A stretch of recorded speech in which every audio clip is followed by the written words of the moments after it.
This is not a call for fascism. This is not a call for restricting people by force of law. What this is a call for is encouraging the durability of social institutions that undergird every fundamental civilizational good.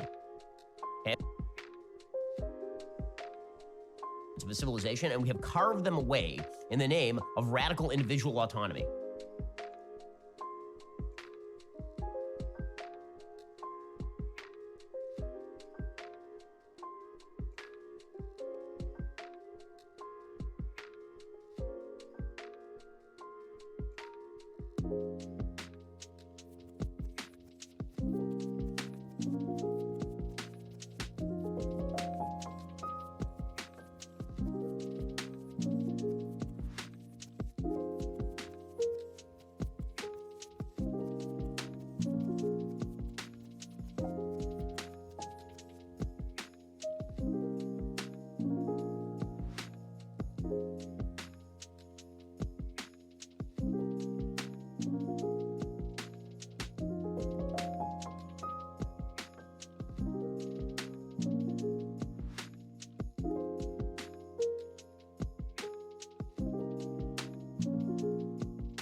Hello.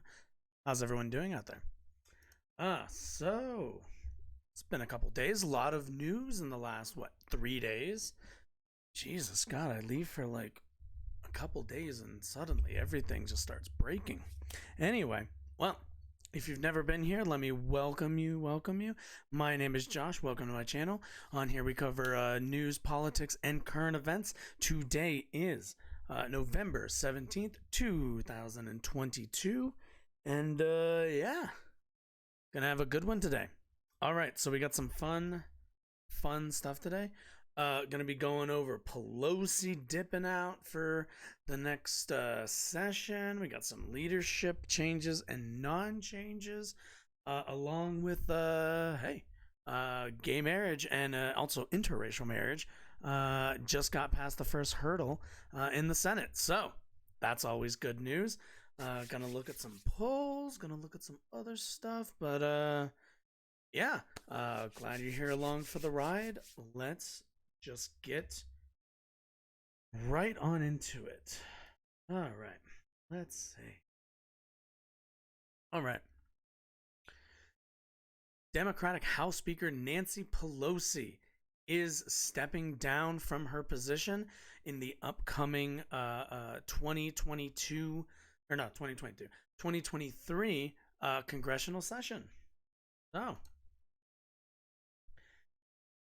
All right. Pelosi steps aside for, quote, a new generation. Oh my God. Presented by Instagram. Jesus God. What have we come to? All right. Let's see. Speaker Nancy. Okay, I got now these. Okay, these are just excerpts. Sorry. Let's see. Pelosi takes a bow. Speaker Nancy Pelosi will step aside as House Democrats' top leader after 20 years. She announced on the floor early Thursday afternoon. So, also, I just want to say she has not been Speaker for 20 years. She's been Speaker for 6 years. She said she would continue to serve in the House from the backbenches. Quote, the hour has come for a new generation to lead the Democratic caucus that I so deeply respect, she said to a chamber packed full of Democrats who had assembled to pay tribute to her remarkable career. All right, let's just an announcement. Calm down. I am grateful that so many are ready and willing to shoulder this awesome responsibility. Oh my God. Okay, I kind of hate this article. I decided to do this article instead, but now I hate this article. So we're going to suffer through it, unfortunately. Let's see. Pelosi wearing her suffragist white pantsuit and gold mace pin quoted her most treasured role model, Abraham Lincoln, calling on the country to, quote, come together to swell the chorus of the Union when once again touched as surely they will be by the better angels of our nation. That again is the task at hand, she said. A new day is dawning on the horizon. I look forward, always forward, to the unfolding story of our nation, a story of light and love, of patriotism and progress, of many becoming one, and always an unfinished mission to make the dreams of today the reality of tomorrow. Senate Majority Leader Chuck Schumer walked over from the Senate to hear her speech. A few Republicans, including House Majority Leader-elect Steve Scalise and Representative Young Kim, from Republican from California, and Joe Wilson, Republican from South Carolina, sat in the front row to take in the moment, per NBC's Scott Wong. Okay. Wilson, who famously yelled, "You lied," at former President Barack Obama during a 2009 joint address, saluted the outgoing leader at the end of the brief floor speech this morning. "Godspeed, Nancy Pelosi," he said. I'm sure he's thrilled. President Joe Biden spoke of Pelosi before her address, quote, and congratulated her on her historic tenure as Speaker of the House, according to a White House statement. The next generation. Pelosi's move paves the way for three up-and-comers who have been carefully orchestrating their own rise.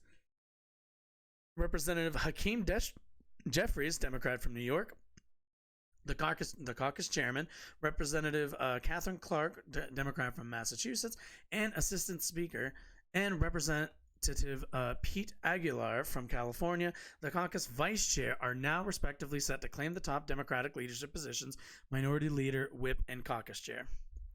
The transition, it appears, will be bloodless. Moments after her speech, House Majority Leader Steny Hoyer announced that he would also step aside for the youngsters, staving off what would have been a continuous leadership battle between the younger generation and the Maryland Democrat. Majority Whip Jim Clyburn, meanwhile, is expected to remain in leadership as Assistant Democratic Leader, a position first created for Clyburn back when Democrats last transitioned to the minority in 2011. It's a position that comes without specific responsibilities, but reflects Clyburn's outsized role as a mentor and advisor to Jeffries. With the three senior leaders peacefully passing the torch, Democrats now appear to be headed into the next Congress with their new muscular minority walking, mostly, in lockstep.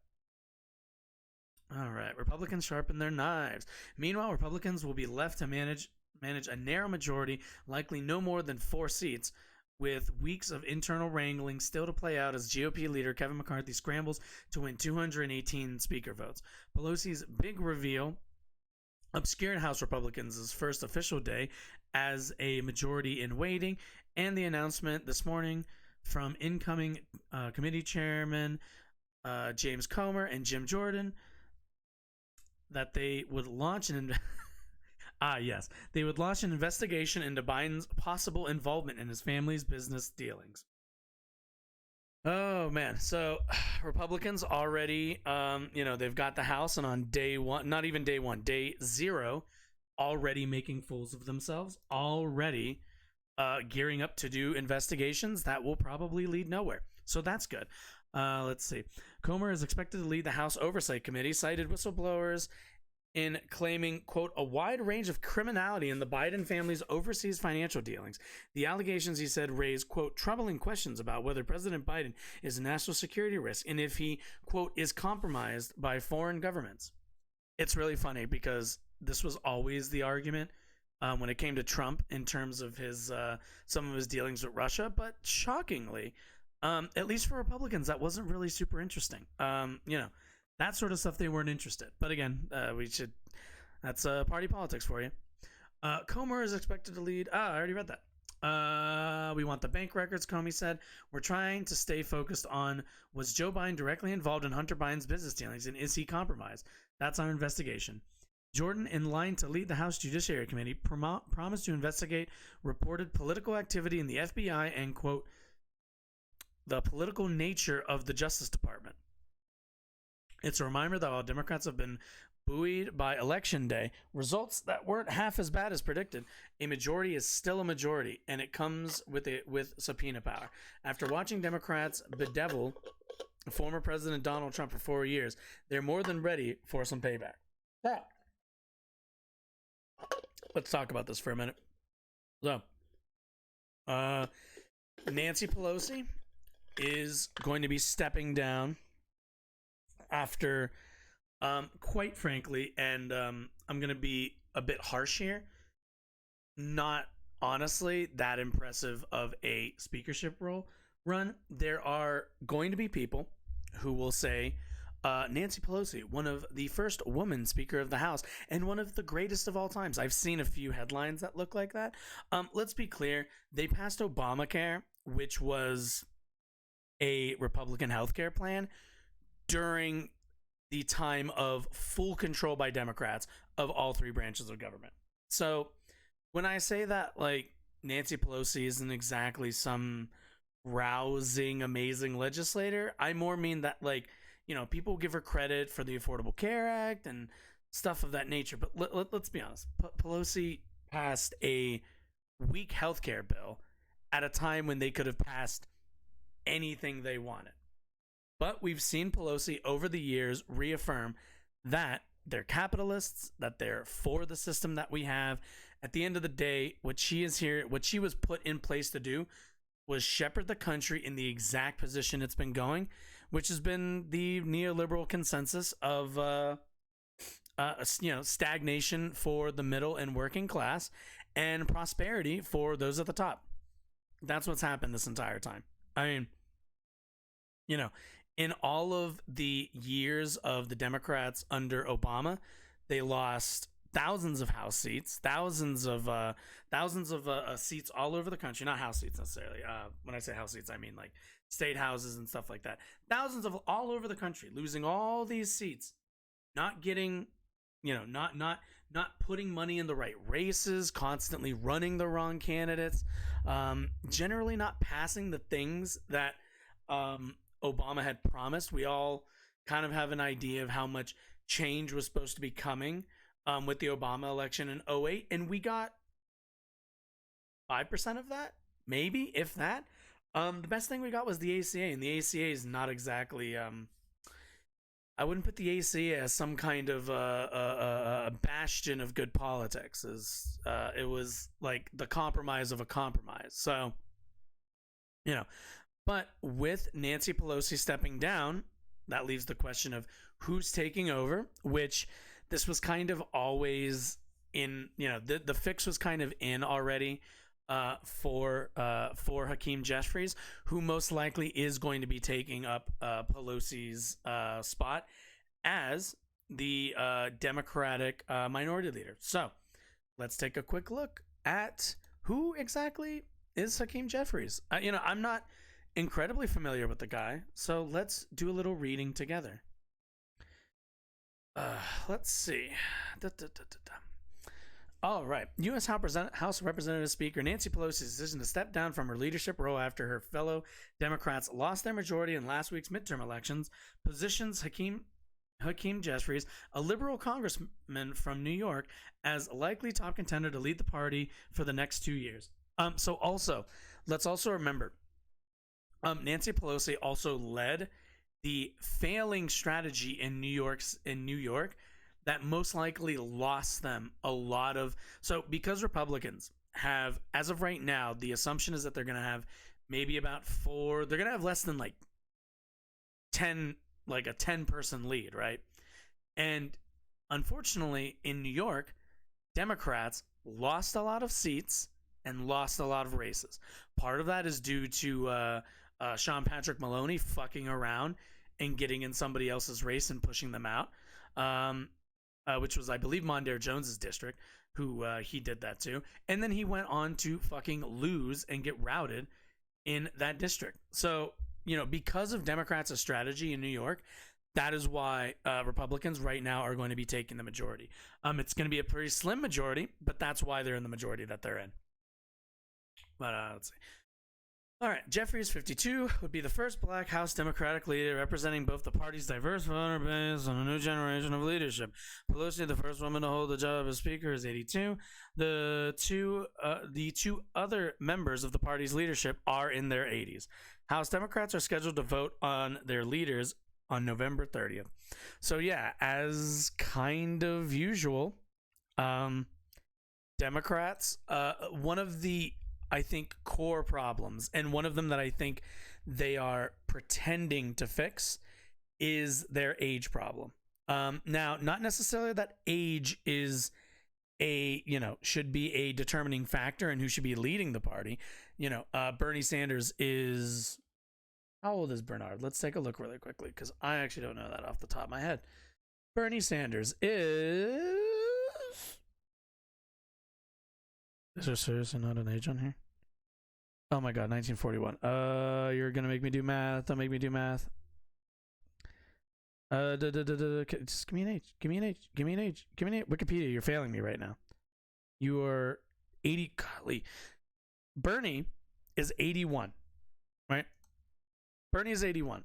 I got no problem with Bernie leading the party, because Bernie does not have 81-year-old ideas. Or at least that is to say, he has the right kind of 81-year-old ideas, if you get what I'm saying. My point is that Bernie, as a candidate, has pushed the Democratic Party to the left through things like his advocacy for Medicare for all, like his advocacy for college for all, and a lot of those other more socialist light programs. Whereas Nancy Pelosi and a lot of these other Democrats, quite frankly, have been pushing the exact same stuff they've been pushing for since like the 1980s, 1990s. They haven't exactly come forth with too many new solutions. Again, the best, probably the largest solution to a national problem the Democrats have come up against was the healthcare dispute in 2008, was the healthcare situation. And they answered it with the ACA, which isn't all that, like, while the ACA is popular, it certainly isn't everything that it could be, and it damn sure is not everything that we need. At the end of the day, a lot of these Democrats aren't in favor of not just socialized medicine, but even a more egalitarian way of distributing our healthcare resources. At the end of the day, they're perfectly fine with people going bankrupt, not being able to afford their healthcare, and dying because of it. So, unfortunately, new ideas are not what we're going to be getting, at least as far as anybody can tell. But let's keep going. Let's see. Jeffries, who has held a leadership post in the House Democratic Caucus who has held the leadership post of House Democratic Caucus chairman since 2019, also would represent a stylistic contrast to Pelosi, who made her announcement on Thursday. She has proven in 2 stints as Speaker to be hard charging, whereas he is generally considered more reserved. Yes, Nancy Pelosi, legendary firebrand Nancy Pelosi. Fucking falling asleep just making that joke. It's Jeffries' to lose, said one House Democratic aide, keeping close watch to leadership jostling, who asked not to be identified. Pelosi and the other senior Democrats have been under pressure to give way to a younger generation of Democrats in the 435-seat House. Some other top Democrats may also covet becoming the top House Democrat. Current House Democratic leader Steny Hoyer, 83, said he would not seek leadership. Yeah, we already know that. Also in the mix of top leadership are... Yeah, Clyburn's not leaving naturally. Let's see, has been important. Yeah, Clyburn also hasn't done anything of relevance for like 30 years. I plan to stay on in leadership. Yeah, we know. Where's like the other people? Oh, right, Kathleen Clark. God, Jesus. Like, I want you to think about this for a second. How, in a party where you have Alexandria Ocasio-Cortez, where you have Rashida Tlaib, where you have all of these very, and I mean very young representatives, you have these very young, very fresh, very new Democratic incumbents, and you're going to the, what, 50, how old is he, 52? 52-year-old in power. Yeah, this dude's 52. What, AOC and most of the squad is like below 35 probably. And like, this is their idea. This is the thing that gets me. This is their idea of like, of new generation. We're gonna like take like a quarter step back into what is hardly contemporary politics. You know, I mean, fuck, I would be shocked if, fuck, I don't know, like 20% of Americans even know who Hakeem Jeffries is. Like, you know, the last time I think anybody heard about Hakeem Jeffries was probably the article before this one. Like, it boggles the mind that we have like actual, not me being sarcastic, firebrands on the Democratic side, in the Democratic caucus, who are ready to do things. But what do they end up doing? Now, granted, that is also on them. AOC and the rest of the squad and any other progressive Democrat should be running against Hakeem Jeffries. Absolutely. They should absolutely be lobbying, absolutely be running to have somebody who is actually of a more left-wing bent challenge Jeffries. Now, will they do that? That's yet to be seen. But like, the fact that, like, at the end of the day, this is who the party wants. The party wants like 52-year-old Hakeem Jeffries, or who is it, Catherine Clark, who's like 60. That's the future for them. That's the party we have to deal with. And that is, quite frankly, the party that leftists need to rip from these people's hands. Like the Democratic Party is going to need to be ripped from these people's hands, and it needs to start like now.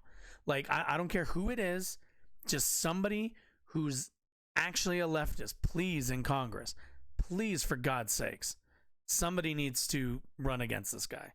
Like, we will literally get nowhere, and we will continue to tread water. Come on. Let's finish this up. The next House Democratic leader will be expected to work closely with other parties.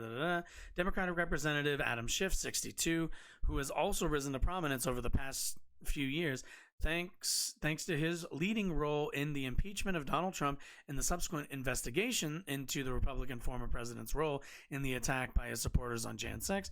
But Schiff does not have his eyes on House leadership position and instead is considering a run for the Senate. A source familiar with, that makes sense. I mean, if, you know, Schiff at least is somehow, you know, even Schiff is more well known than Jeffries, for God's sakes. The post of minority leader wields far less clout than the speaker. Democratic leadership team's duties in the minority will be deciding if and when to help Republicans get essential legislation passed, which they never should, but I'm sure they will at least once or twice. Just to play fair with Republicans, because, you know, Democrats are always about being fair. Let's see. Government funding bills and potential revolts from far-right Republicans. Republican Kevin McCarthy positioned himself to become Speaker, will preside over a very narrow majority in the chamber with no more than 7 votes to play with, depending on the outcome of the few remaining House races still up in the air. With votes still being counted, top Democrats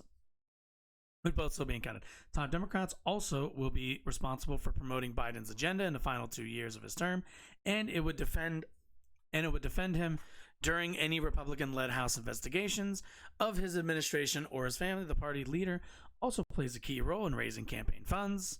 Yeah, I mean, at the end of the day, Nancy Pelosi is more known for her fundraising capabilities than basically anything else.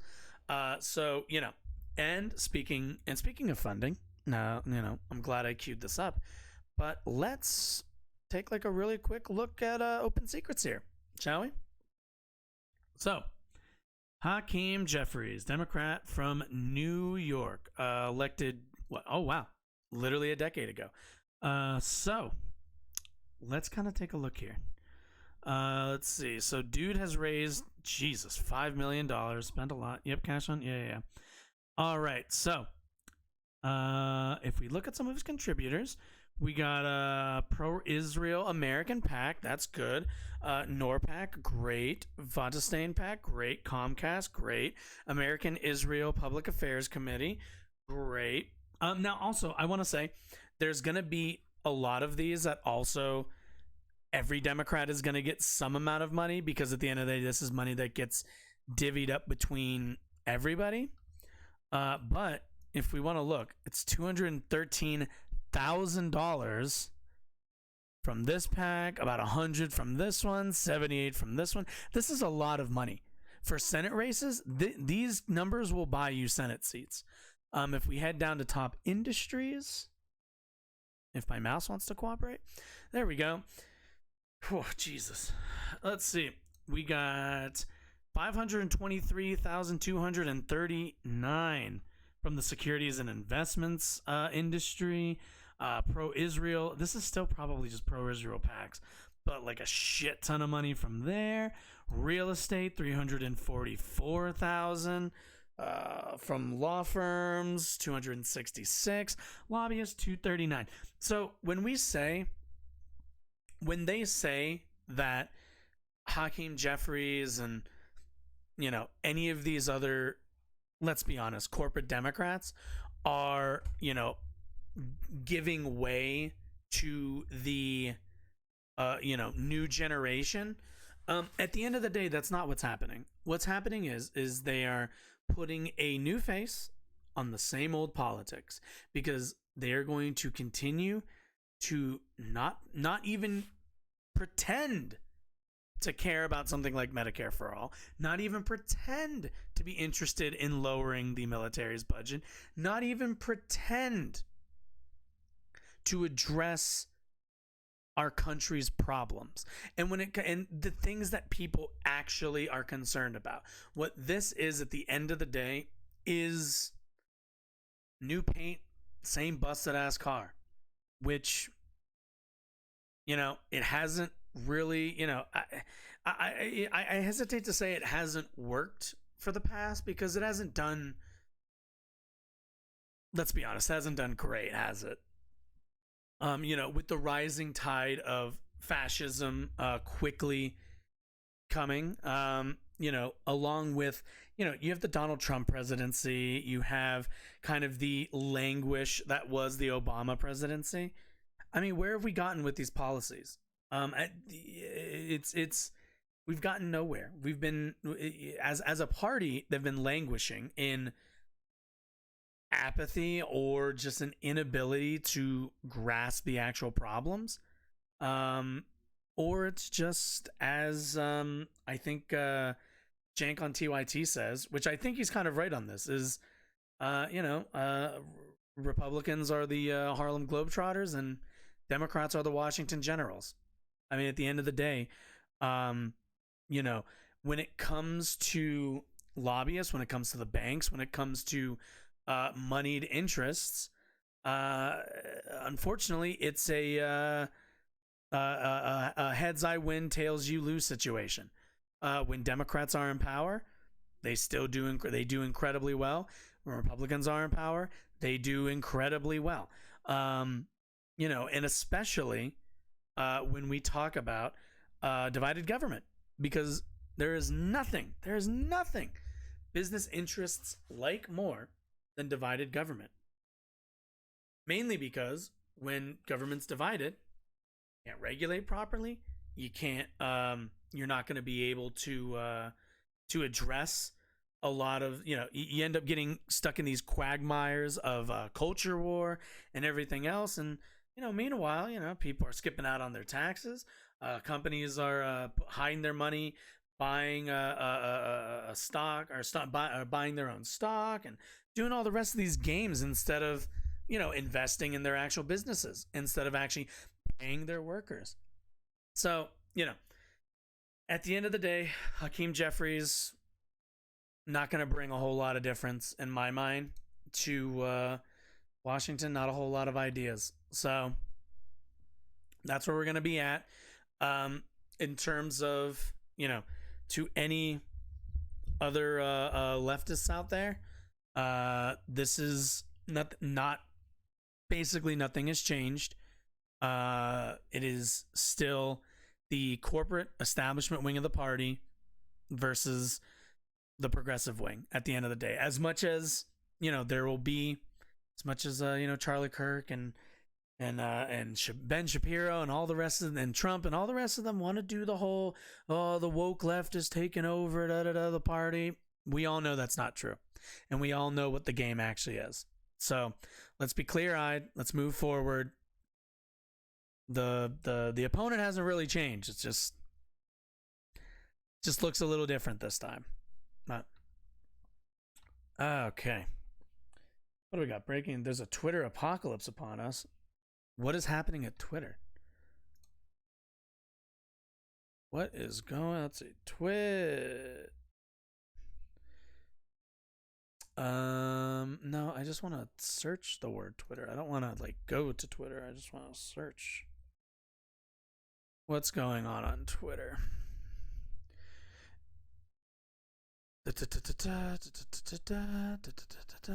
Resignation. Oh, hold up. Oh, let's take a look. Oh, you son of a bitch. Okay, hopefully. No, don't do it. Don't do it. You bastards. No. Fuck off, New York Times. Fuck right the hell off. Here we go. Gets account bad. No. Give me. It's like 12 2 hours. Sure. Let's see. What do we got? Well, this is fun. Ooh, this should be fun. What do we got? All right. Elon Musk's hardcore ultimatum sparks wave of resignations at Twitter. Salute emojis, which have become the symbol of resignation and farewell. Oh, dear. Let's see. In a new setback... no, go away. Go away. In a new setback on Elon Musk's Twitter, hundreds of employees resigned on Thursday ahead of the deadline for the new owners' ultimatum to commit to a hardcore work environment. Christ above. The only hardcore work environment there should ever be in life is in any company should be ECW. That's all. Salute emojis and farewell messages flooded the company's internal chat groups as employees, including engineers, announced their exit a day after Musk issued his ultimatum. As a large number of employees decided to leave, Twitter closed its offices till Monday to avoid confusion. Holy shit.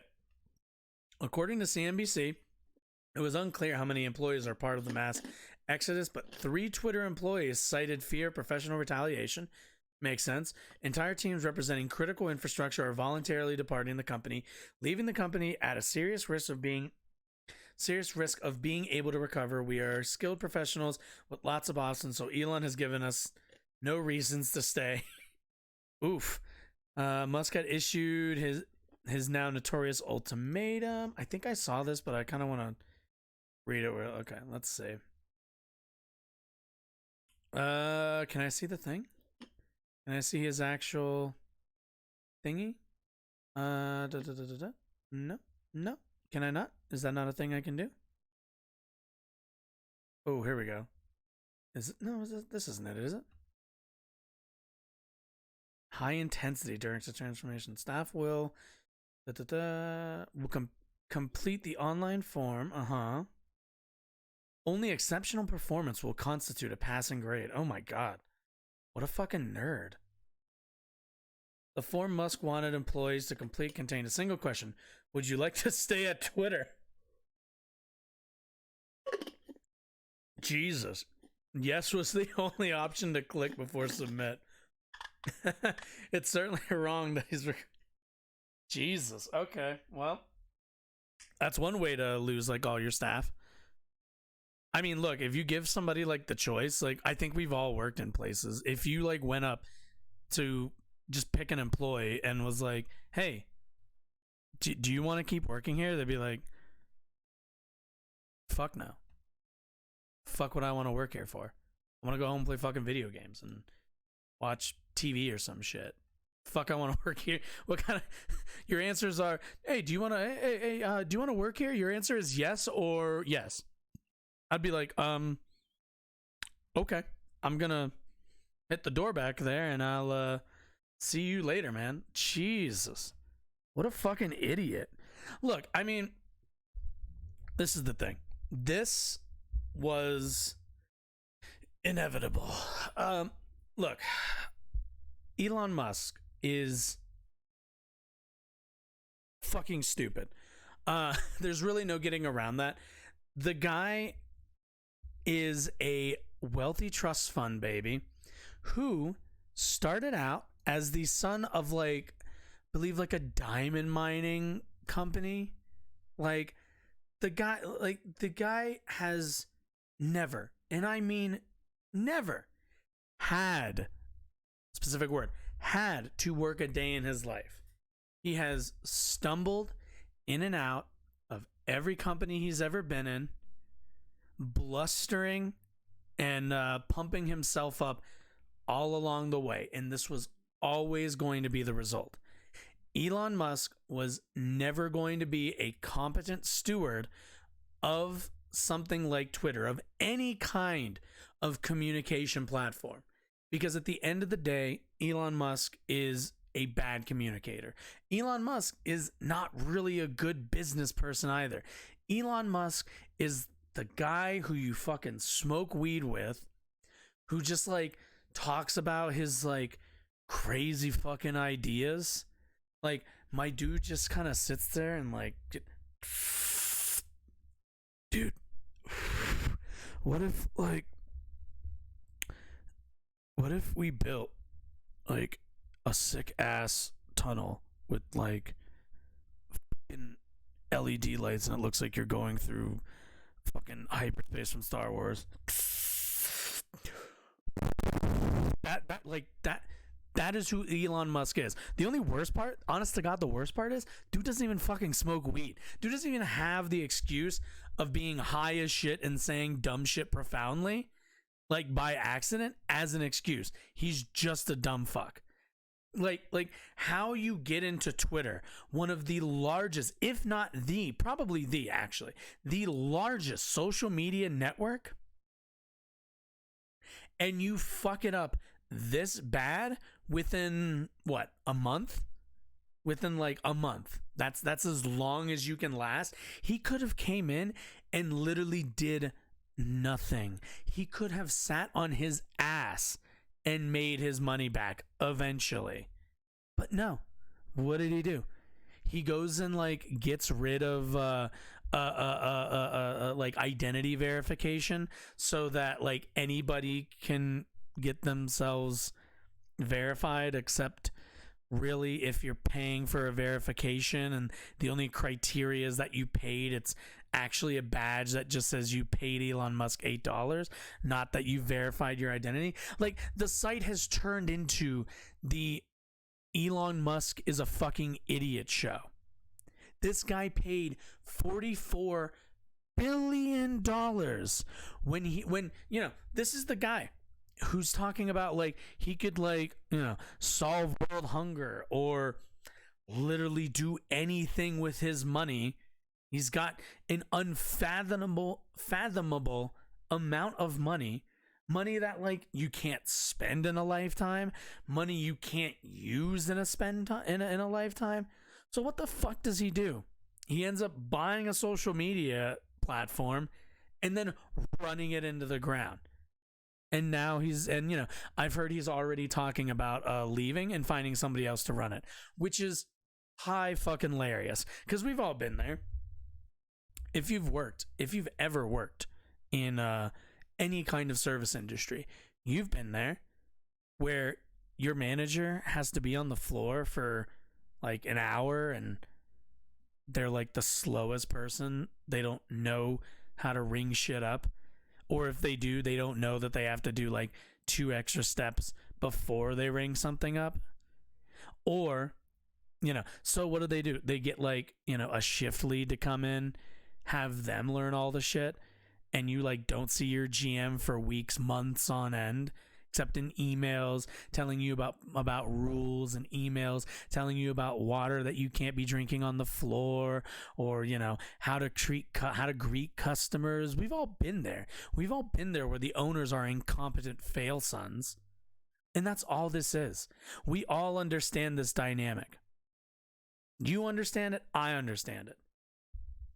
And it's just a sad joke, quite frankly. It's a sad joke. But yeah, this is that's how you lose. That's how you lose an entire staff by scientifically coming to, figuring out how much you can fuck around and how much you're gonna find out. Anyway, before I was distracted, we were talking about the House, to which we have something interesting here. So, as Nancy Pelosi, actually, let me intro this a bit better.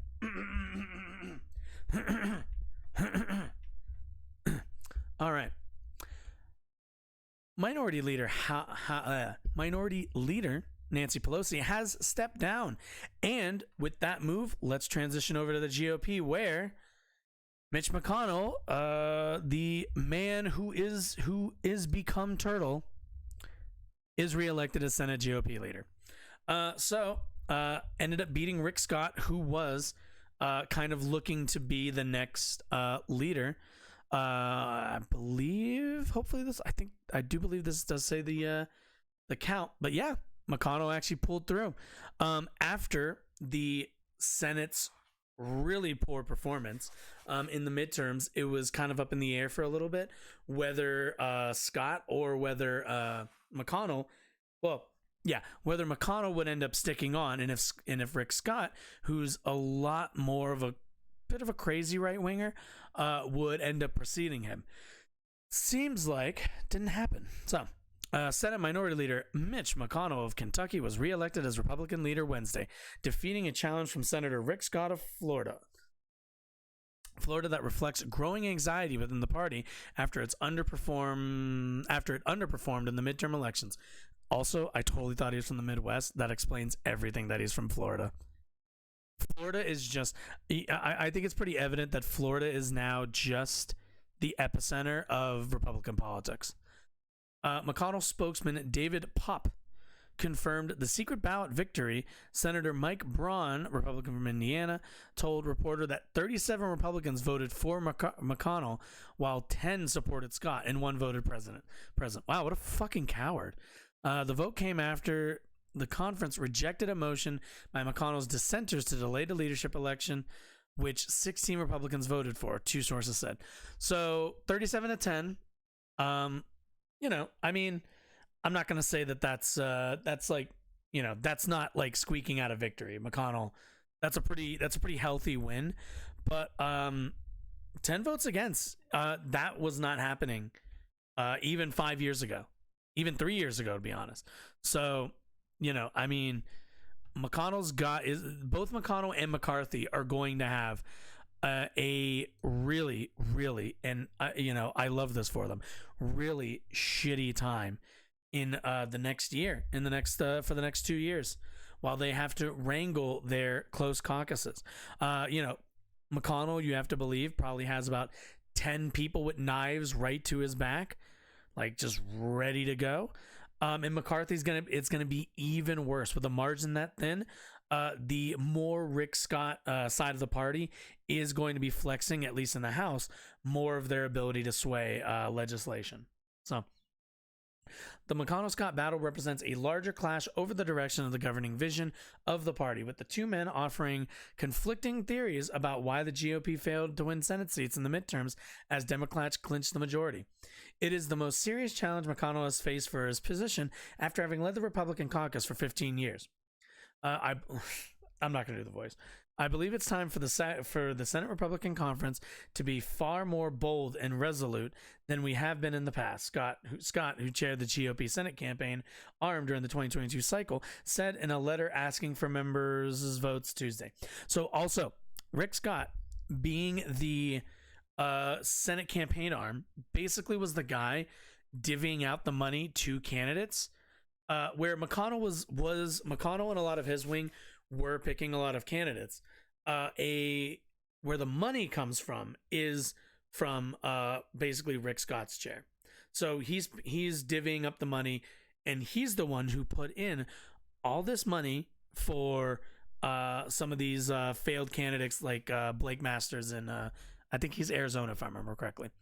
So And a lot of Rick Scott is a lot more aligned with the Trump candidates who did not do as well, and that's why McConnell was like super fucking pissed, and why he immediately went after Trump, because basically Trump cost them the midterm. So let's see, yeah. So I mean, naturally when he says more bold and resolute, let's be honest, they need more culture war, more hate, more bigotry, more basically all the things that the Republican Party have been lampooned as over the last 2 years. Rick Scott would end up leaning more into that stuff. Excuse me, guys. Sorry. Oh, goodness. All right. We must start saying what we are for, not just what we are against, which would undermine your entire conservative movement, Rick Scott. I'm sorry to let you know this. Let's see. Not just we are against. I do not believe we can simply continue to say the Democrats are radical, which they are. Republican voters expect and deserve to know our plan to promote and advance conservative values. So this is where he is wrong. This is absolutely where he is wrong. Because while, yes, they have been saying Democrats are radical, at the end of the day, Republican voters already know that. And Republican voters already believe that. You see, the problem that the Republicans have is not a internal Republican Party vote problem. What they have is an independent and crossover voter problem. They are not getting the numbers that they need from independents and from even moderate Democrats to move over. At the end of the day, the Republican Party is a minority party. There are less registered Republicans in this country than there are Democrats. At the end of the day, they are a minority party in numbers, period. There's no getting around that. And what their party has said, if you watch their primaries, is that they like Rick Scott's candidates. Rick Scott's candidates do really well in the party politics. In the primaries, they do excellent. But when it comes to general elections, they are, and I'm going to say this with my whole chest, fucking losers. That's what they are. They're fucking losers. So, there is not a lot that Rick Scott can unfortunately do, because if all he's got is party politics, if all he's got is the same old, Republican politics that we've seen for the last 4 years, he's going to be in for, he would have been in for a rude awakening as the leader when he finds out that most of his candidates end up losing. But luckily for the party, at least, McConnell is going to be staying on and was reelected, which, as much as I can't stand McConnell, you do have to give the devil his due. He gets it done. Between all of the seats in the judiciary that he has filled to put Republicans in the position that they are, in terms of Moore v. Harper, McConnell has done more for the party than any other leader, at least in my opinion. So, I mean, McConnell, I think, is a lot smarter of a politician, and I think understands how to read the tea leaves outside of his party a lot better than Rick Scott does. So, let's see. McConnell offered a different diagnosis of the Republican losses at his Tuesday news conference, attributing them to poor candidates and chaotic behavior within the party, which he said frighten independents and moderate voters. He's right. I hate to say it, but he is right. Republicans, not popular with moderates, not popular with independents, mainly because they're fascists. I don't own this job, McConnell said Wednesday after the vote. Anybody who wants to run for it can feel free to do so. I'm not in any way offended by having an opponent or having a few votes in opposition. I'm pretty proud of 37-10. I would be too. I wouldn't scoff at that. That's solid. McConnell is now on track to become the longest serving Senate caucus leader in history. Scott chaired the National Republican Senatorial Committee during the 2022 cycle, which ended in disappointment after the party failed to gain the one seat it needed to capture control of the chamber. Before Wednesday's leadership vote, Braun said he would back Scott because he believes it is time for a change. Yeah, Let's see. Oh wait, you got a little bit more. I'm not going to vote for something that's going to change and currently dynamic. Well, I'm going to vote for something that's going to change and current dynamic that we're in. That option is represented by Rick Scott currently.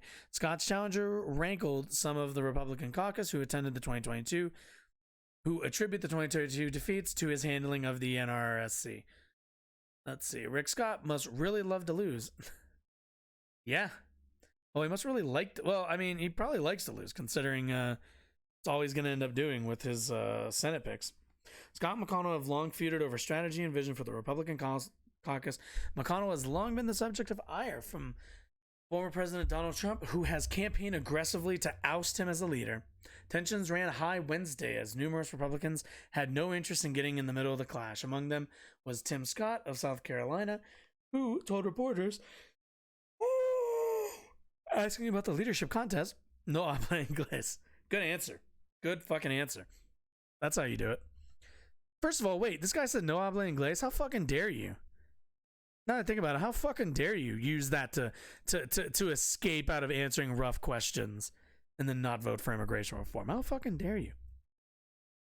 But yeah, so yeah, I mean, look, Republicans, the Republican Party under Mitch McConnell has been more successful than it will most likely ever be under Rick Scott in terms of electoral politics, at the very least. Rick Scott probably a lot more of an aggressive and like genuine fascist than somebody like McConnell is. McConnell is very much an old style, slow ball rolling conservative who will slowly peel your rights away until eventually we're all just living under corporate rule, basically. So, I mean, that's where the Republican Party is heading.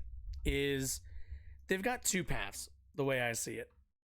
The first path is, the McConnell direction, which is very corporate friendly, which is very austerity driven, and will lead to pretty much everyone living a much worse lifestyle.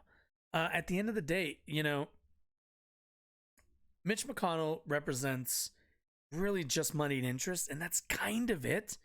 McConnell has I think revealed himself as like a bit of a theocrat, but also not the kind of theocrat that somebody like Mike Pence is.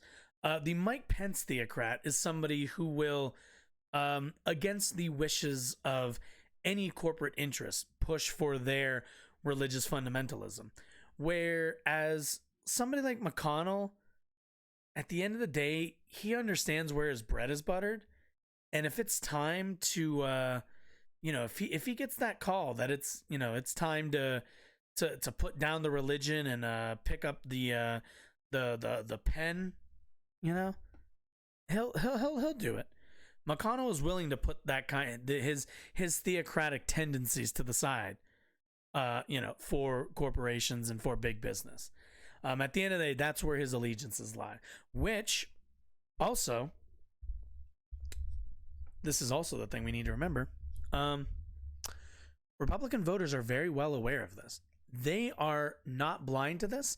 I think a lot of times leftists tend to think that Republican voters aren't aware of their internal party politics, that Republicans don't understand that their elected officials consistently pass laws that undercut their taxes, that misuse the tax dollars that they're entrusted with, that they end up doing what is not best for their constituents, but what is for them personally and the businesses that pay for their campaigns and pay for their Senate seat races.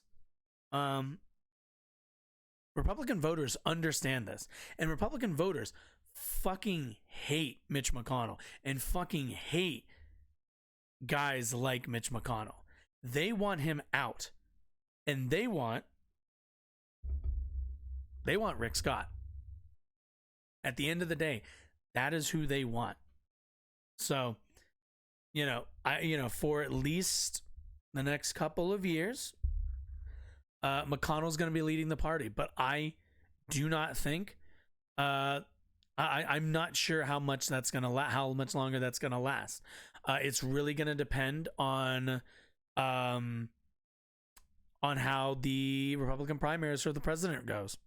I think that's going to be a big factor in terms of where the party goes. So, yeah. For McConnell, it is, his time might be. Rick Scott is probably right in that McConnell's time is winding down, but that does not mean that time is going to be now. So, all right, I think right now is a good time for our first break. So, I'm gonna take like a quick minute break here, drink some water, do like maybe a stretch, and then we'll be right back. So don't go anywhere, stay tuned.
welcome back. All right.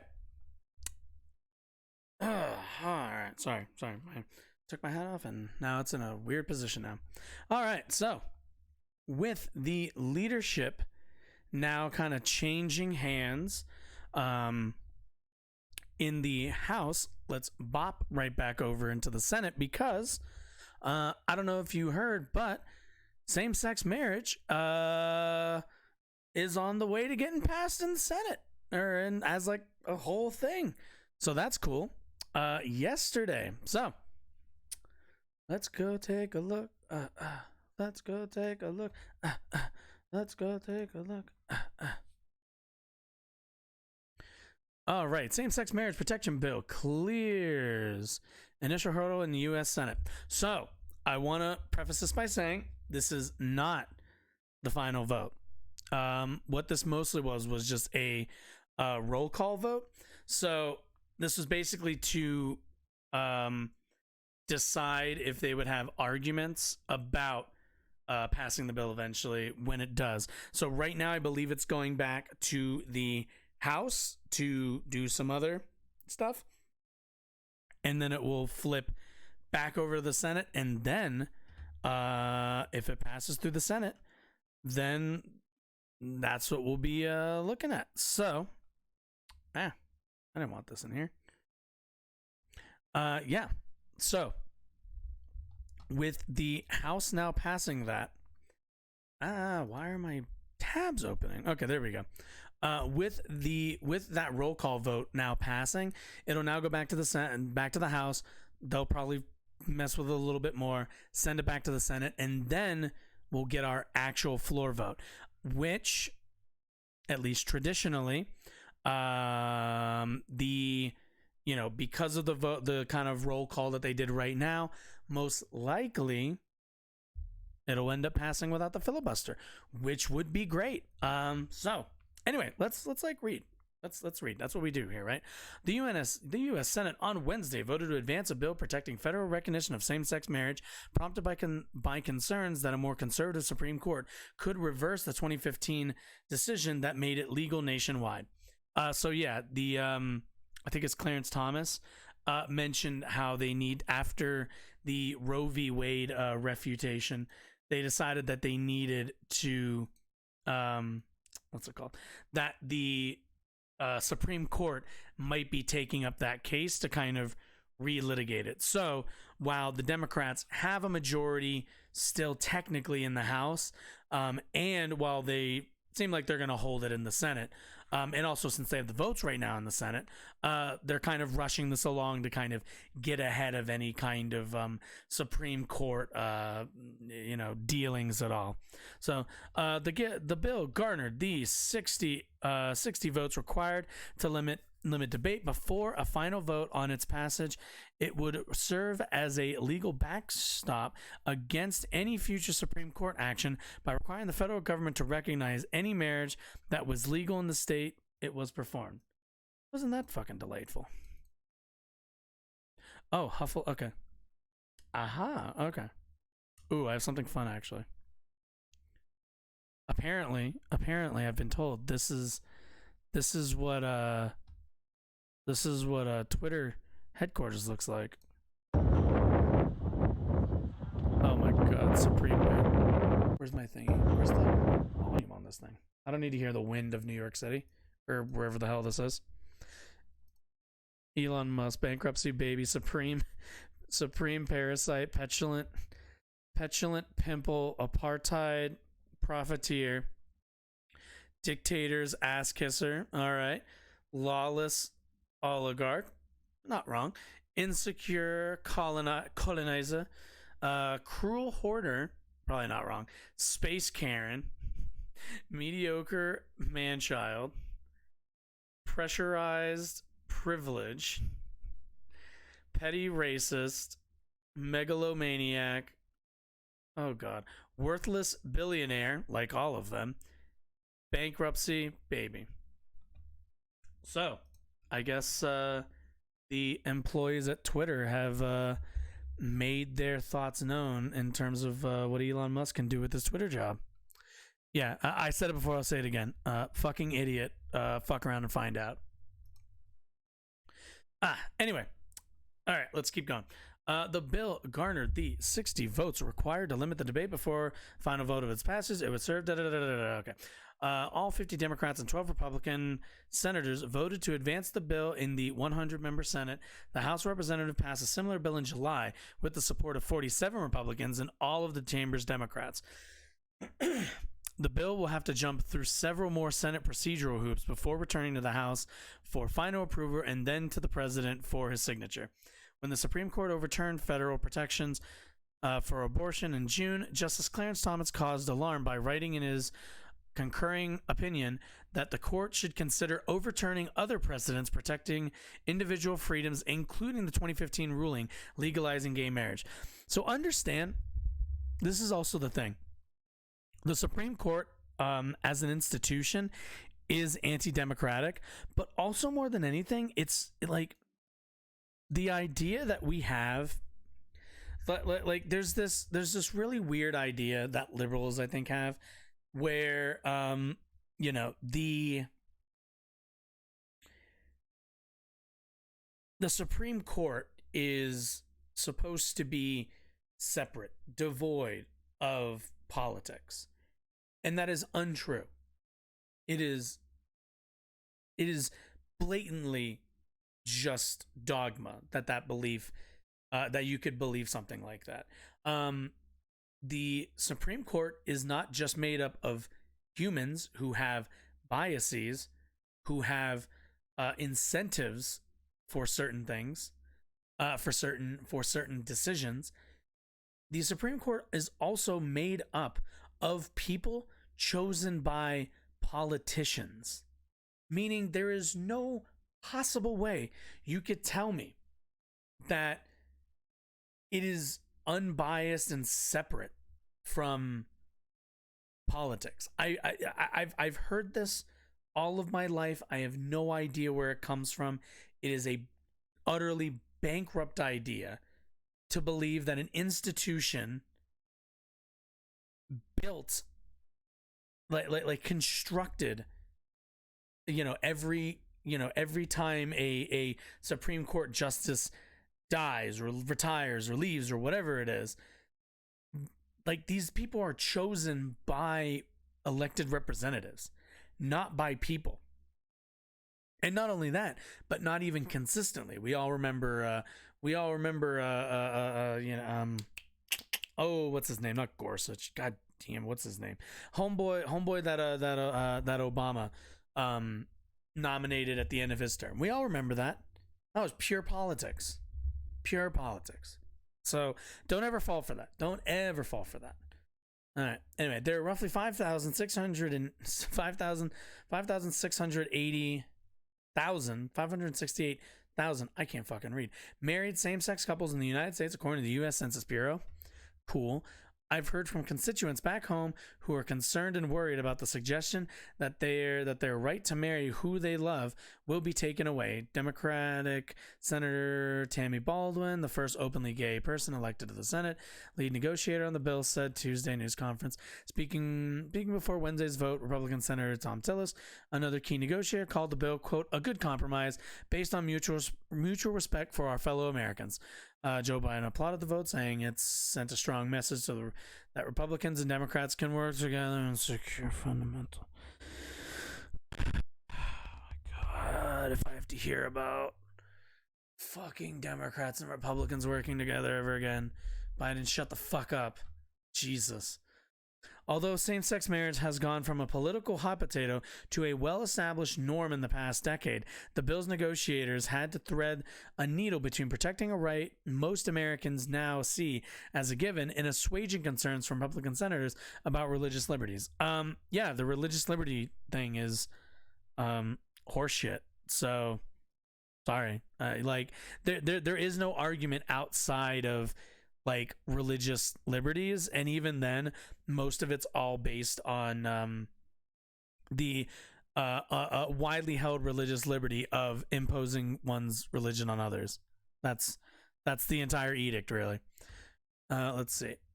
In a mark of how far the country has moved on the issue, the Mormon Church, once a virulent opponent of legalizing same-sex marriage, came out in support of the bill. Oh, yeah, I saw this, yeah.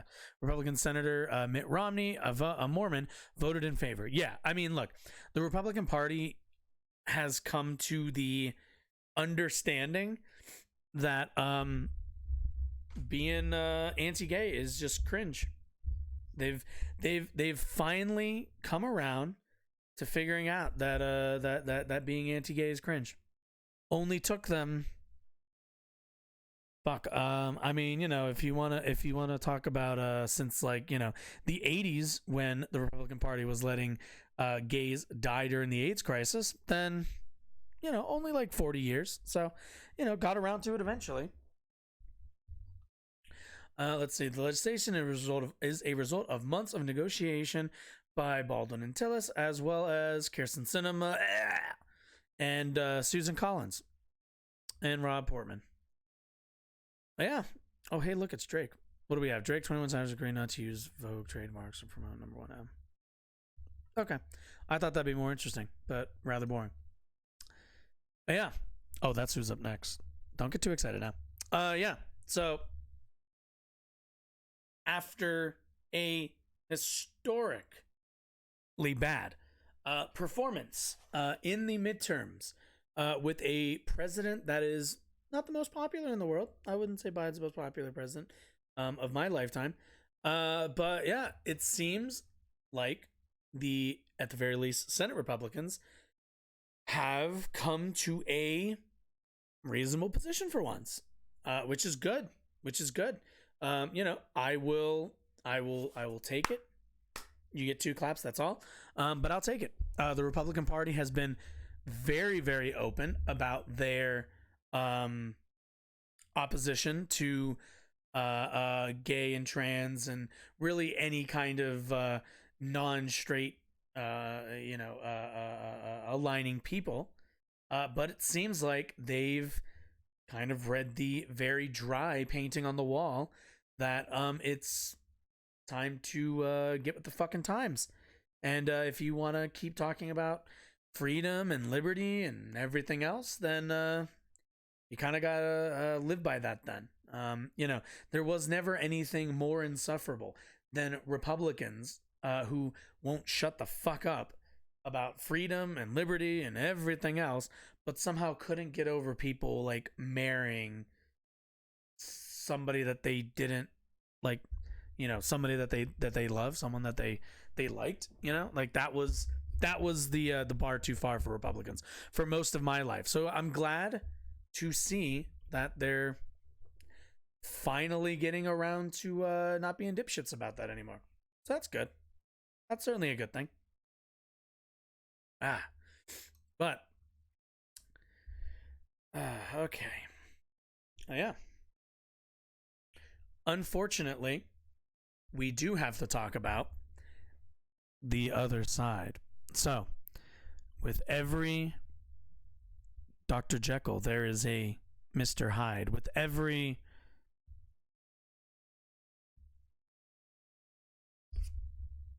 trying to think of another reference. What's a reference? With every what's his name? Shit. No, I don't remember his name. No. Oh, now I remember. For every Professor Quell, there is a Voldemort. For every yin, there is a yang. For every good, there is bad. So we all know it was coming. I accidentally flashed it on screen. I'm really sorry for spoiling that for you, but yeah. So the day after Republicans in the Senate joined Democrats in voting in favor of a bill that would protect gay marriage in the United States federally, Ben Shapiro has some words. Let's hear him out. This is not a call for fascism. This is not a call for restricting people by force of law. What this is a call for is encouraging the durability of social institutions that undergird every fundamental civilizational good. So, already already Ben has kind of given it away. Ben, I don't know if you know this, but the bill doesn't restrict marriage. It reinforces that more people can participate in marriage. Just an idea. Just, thought I'd mention that. Hey, why did it restart? Oh, okay. It's just and one of those happens to be marriage. I know that we in this Right. country, we've redefined marriage. We've decided that marriage doesn't matter anymore. But it turns out that when you get rid of marriage and people I don't know who decided that. I don't know anybody who thinks that marriage doesn't matter so much as it's really more like marriage should be expanded to more people. I want more marriage. Most leftists want more marriage, not less marriage. So I don't know what you're talking about, Ben. are getting married at 28 and 30, if they even get married at all, and when they're having one kid instead of 4 kids, and when the number of people who are getting married at all Holy crap, is I'm right. declining markedly, what you end up with is a population that doesn't reproduce, and a population that doesn't actually pass on values to its kids because it doesn't have any kids. And this is a Wait a second. First of all, like, I'm sorry, but like, he does realize that like gay couples can have kids, right? Like, it's called surrogacy, my dude. It's a thing. Fun fact, also, cis like straight parents also have surrogates. There's nothing about any of this that's there's nothing about like childbearing that's like exclusive to marriage. Also, you can ask your buddy Matt Walsh what he thinks about marriage and child bringing, because he doesn't exactly think that you need both of them. I think his problem was not enough young kids getting married. major problem. This is why I've been talking a lot over the past week about the issue of same-sex marriage. And a lot of folks are like, well, it's a dead issue. I mean, the Supreme Court decided in Obergefell. Well, yes, it is a legally dead issue because it has been decided in Obergefell. But any society that redefines marriage itself is making an enormous mistake. Is making an enormous mistake. So yesterday, I'm sorry, the I'm Senate messing of with the my United light, guys. States voted to push forward same-sex marriage legislation that they are calling the Respect for Marriage Act, which is absurd. It is not a Respect for Marriage Act because when you fundamentally change the definition of the word marriage, that is not respect for marriage. Change that has, like, whether you change it has no bearing on whether you respect something. I can respect a lot of things. I can respect the game of like basketball even if you change one or two minor rules. Or more properly, I can respect the game of basketball even when in the 1950s the game is vastly different than it is today. At the end of the day, I respect the institution and the, like, the what's the word I'm looking for? The sport, the game of basketball. Not necessarily, how it's played and who plays it isn't really of concern to me. I don't know what this is where it's like you can't respect something and change it. Sometimes changing something is respecting it. You can call it a lot of things. You can't call it respect for marriage. You can suggest that it is an enshrinement of same-sex marriage. Sadly, they You will. can call it the broadening of rights if that's the rubric you wish to use. What you can't suggest is that it's respect for marriage. It's as though you are changing the definition of the color blue to yellow, and then you call the act the respect for blue act. That's not what it is. When you fundamentally change the definition of a thing, that is not respect for the... Wait. But what's the definition of marriage, Ben? I'd be curious because, again, we should all recognize this for what this is, which is, to Ben, if two gay people are together in, marriage, the way we conceptualize it in modern society is not what marriage is as an institution. Has nothing to do with Ben's, like, religious definition. It has nothing to do with anybody's, spiritual, moral beliefs on whatever marriage means. What marriage is, in terms of this bill, and in the, at least this material world, is the recognition of a union between two individuals in this country that now they are, and who then are afforded benefits and are given a new set of incentives for going about their lives. That's what marriage is in the United States. In the United States, we do not marry people because we want more people to be Christian. We do not marry people because we want more people to be Muslim. We do not marry people because we want people to be happier. At the end of the day, people get married in the United States because we have incentive structures that benefit married couples, and it's how we organize our society. Because at the end of the, because when, as people, as humans, we are social creatures, we want to be part of a unit. Typically, there are people out there who aren't really into that stuff. That's fine. But typically, the way society grows is family making, is group growth.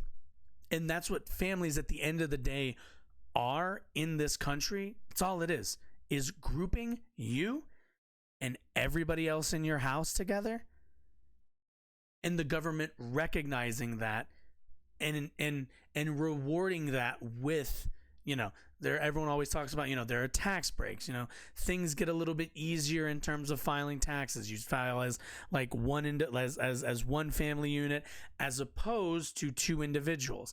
There are also, there's credit, there's like, what's the word I'm looking for? Credit scores get consolidated, all these things that we have sectioned off for families that let married people move up easier in the basically social totem pole, right? So, when you're married, you save a little bit of money on taxes. When you're married, also, I want to say, like, we also have structures that fuck over people who aren't married. So we have incentives that also go against people who aren't married. If you've ever been in like a household where people are like well below the poverty line and they're getting assistance, if two people who are making two really worthless incomes, right, were to then get married and combine those incomes, and both of them were living on their own individual economic safety nets provided by the government, something like food stamps as an example. Two people who might be eligible for food stamps as individuals, two individuals living in the same house, could get food stamps. Then they get married. Their income, because it's combined, then pushes them out of those programs and out of that assistance.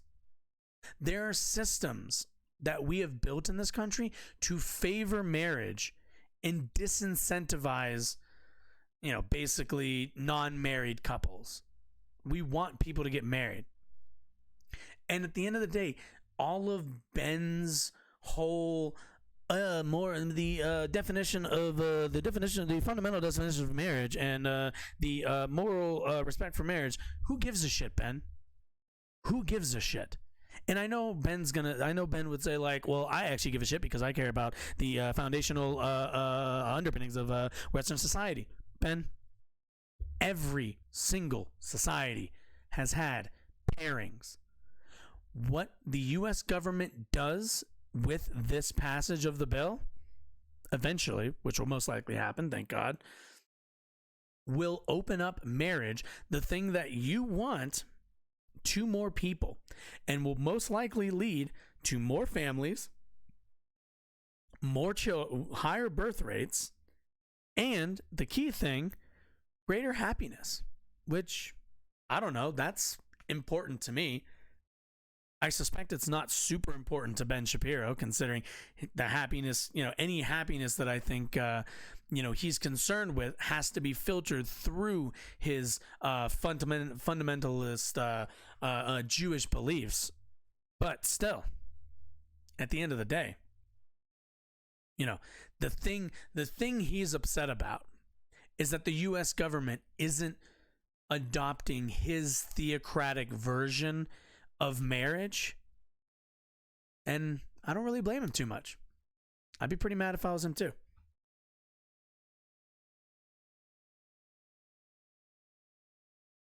The thing that is changing the thing. Let's at least acknowledge what is happening here. Sure. Well, according to the Wall Street Journal, landmark legislation that would cement same-sex marriage rights into federal law cleared a decisive hurdle in the Senate on Wednesday, with lawmakers aiming to get the measure to President Biden's desk in the coming weeks.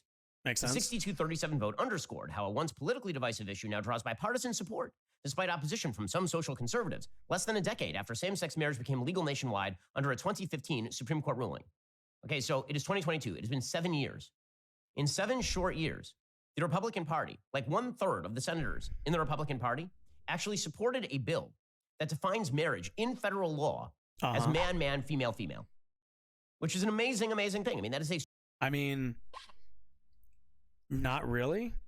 See, this is also the thing, is Ben is also trying to make this about you're defining marriage as, you know, man-man, woman-woman, when no, that's not what's happening.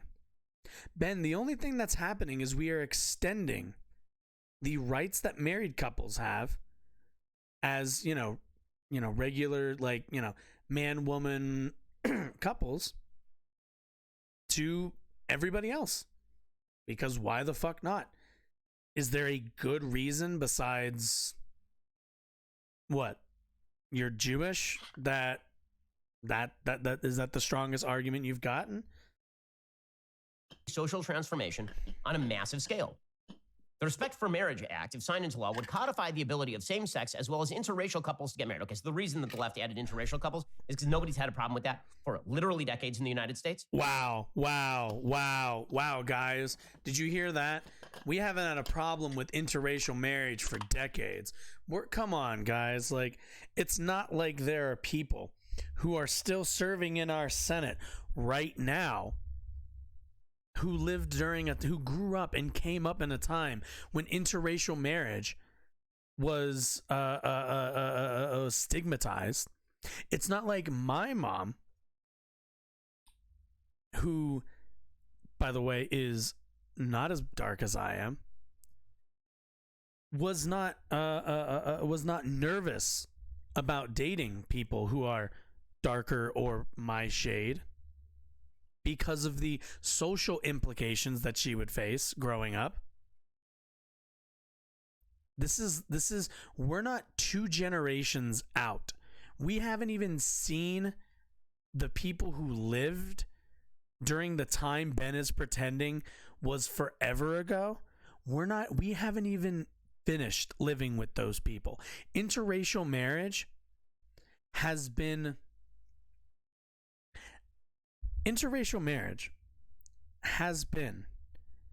less has been non-stigmatized for less time in this country than the creation of a basic computer. I want you to think about that. Basic computing software, that is what's older than unstigmatized interracial relationships. And again, Ben would like you to believe that it was decades ago. If it's so in the past, can't remember it. Trust me, there are numerous people who can remember it. They're all still here.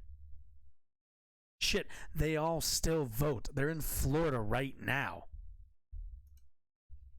Like no one. If you look at the rates in polls of people who approve of interracial relationships, the answer is nearly 100%.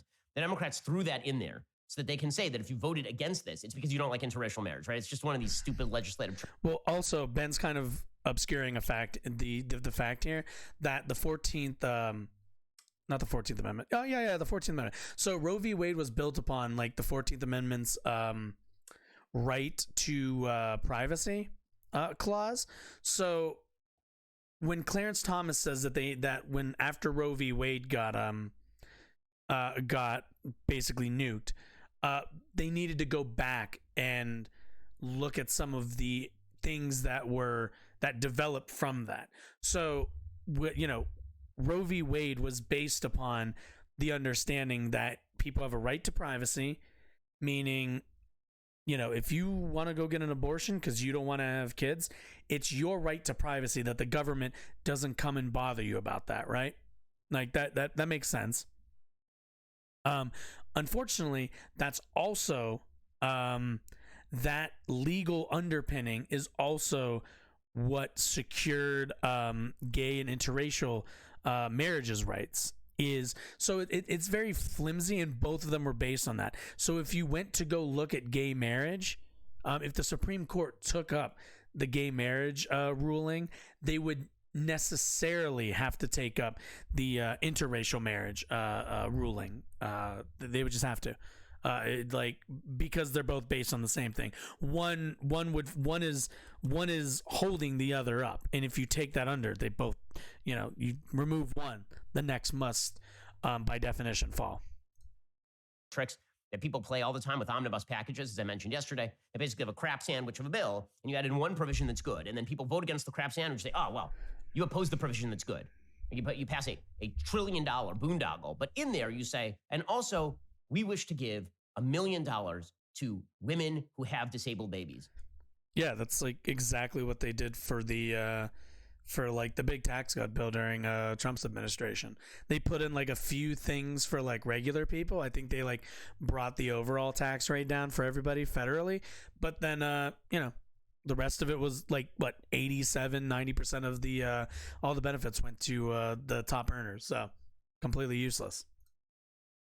And you're like, I'm not going to vote for that bill. Well, you hate women with disabled babies. This is the stupid game that we play in American legislative politics. It's not about interracial marriage. That's not what this bill is about at all. I'm not saying it doesn't. It's just same-sex marriage, obviously. These sorts of things. The bill needed 60 votes to proceed under Senate rules, and it got apparently 62. Woo. The proposal faces at least one more vote in the Senate. It would need approval by the House by the end of the year to become law. So they're going to try and ram this thing through before Republicans take over the House of Representatives. Do it. Joe Biden reiterated Wednesday he backed the legislation in the House. Which also, let me just say, in terms of strategy, they're smart to do, because once the House is handed over to the Republicans, the likelihood of this passing very, very, very, very slim. You know, because you're going to have your Marjorie Taylor Greens, you're going to have your Lauren Boeberts, you're going to have all of those your Matt Gaetzes, all the rest of those fascists. You're going to have all of them pulling the party back and actively leveraging any influence that they have, which, by the way, they have a lot. Marjorie Taylor Greene is still one of the top, if not the top fundraiser for the Republican Party. So you would have a bit of a problem there with her probably threatening to pull some of the money that she's earned, or kind of using it against House Republicans that vote in favor of this. So yeah, I mean, they do need to move quickly. They need to go quick on this one.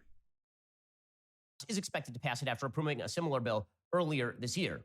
So what exactly happened here? Well, what is in the bill? It basically says that even if Obergefell were to be overturned in the future, the federal definition of marriage would still include male, male, female, female.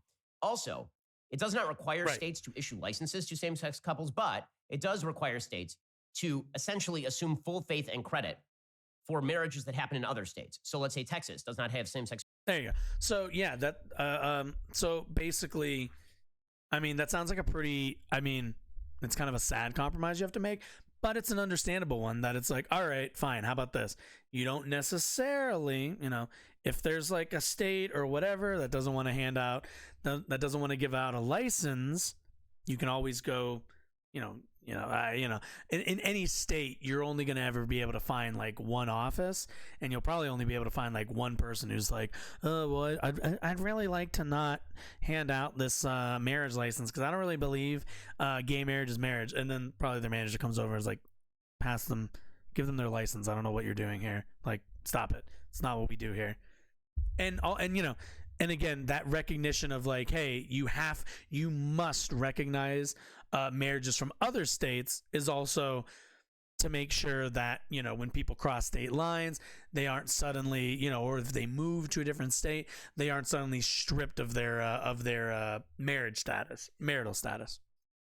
Marriage, but California does. Okay, so you get on a plane, you get married in California, you come back to Texas, and now Texas has to treat your same-sex marriage the same way under law you would treat a male-female dyad. Diamad. Right? That's what this says. What it also says is it says that if you have a sincere... Which I don't see how...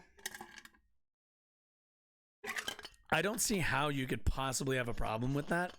Mainly because Ben Shapiro's big argument a lot of times, and you'll notice the right's argument a lot of times, is always, I don't mind gay people, or I don't mind this or that political stance. Just don't like force me to participate, or don't force me to whatever, right?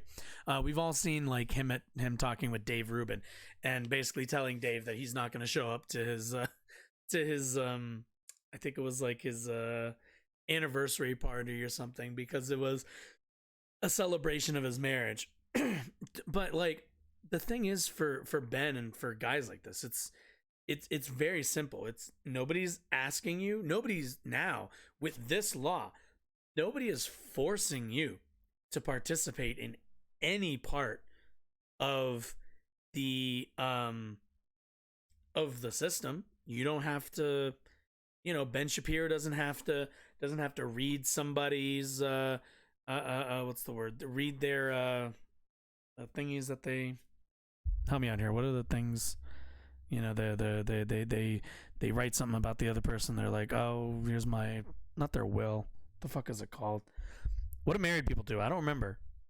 It's usually... What is it? It's like the... You can tell I haven't been to a lot of weddings. Ah, damn it. It's like promises or something, or... What is it? Golly, my fucking brain. I don't know what those are called.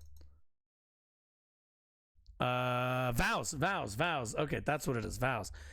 Yeah, like nobody's forcing Ben or anybody of any religious faith to like oversee their vows or like actually marry anybody. The bill is just saying, hey, if two people got married somewhere else in the United States, guess what? You live in the United States, you're going to have to deal with that. You don't have to participate.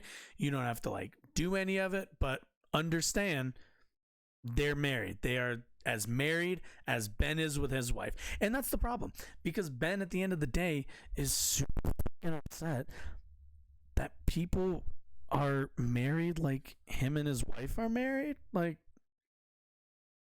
it's fucking weird. Like, why do you care, man? Like, it's weird to me that Republicans always try to paint themselves as these like live or let live. Oh, I just want people going about their lives types. And then that's not how they are at all. They're, quite frankly, rather brutish, to say the least. Like, they're concerned with everybody else. Religious belief, and it's within the context of a religious institution, then the law cannot force you to cater to same-sex couples. So, for example, you are a church. The law, under the federal law, can't force you to participate in a same-sex marriage. The nonprofit status shall not be endangered if you are a church. Now, first of all... Which I think is fair. I think that's fair. If a church is like, hey, we don't personally want to, like, do that. Like, we don't do that at our church. That's fine. Like, they're a private institution. That's fine. There are plenty of churches that will marry people. And at the end of the day, those will be the churches that people go to more. Like, that'll just be the marketplace of churches at the end of the day.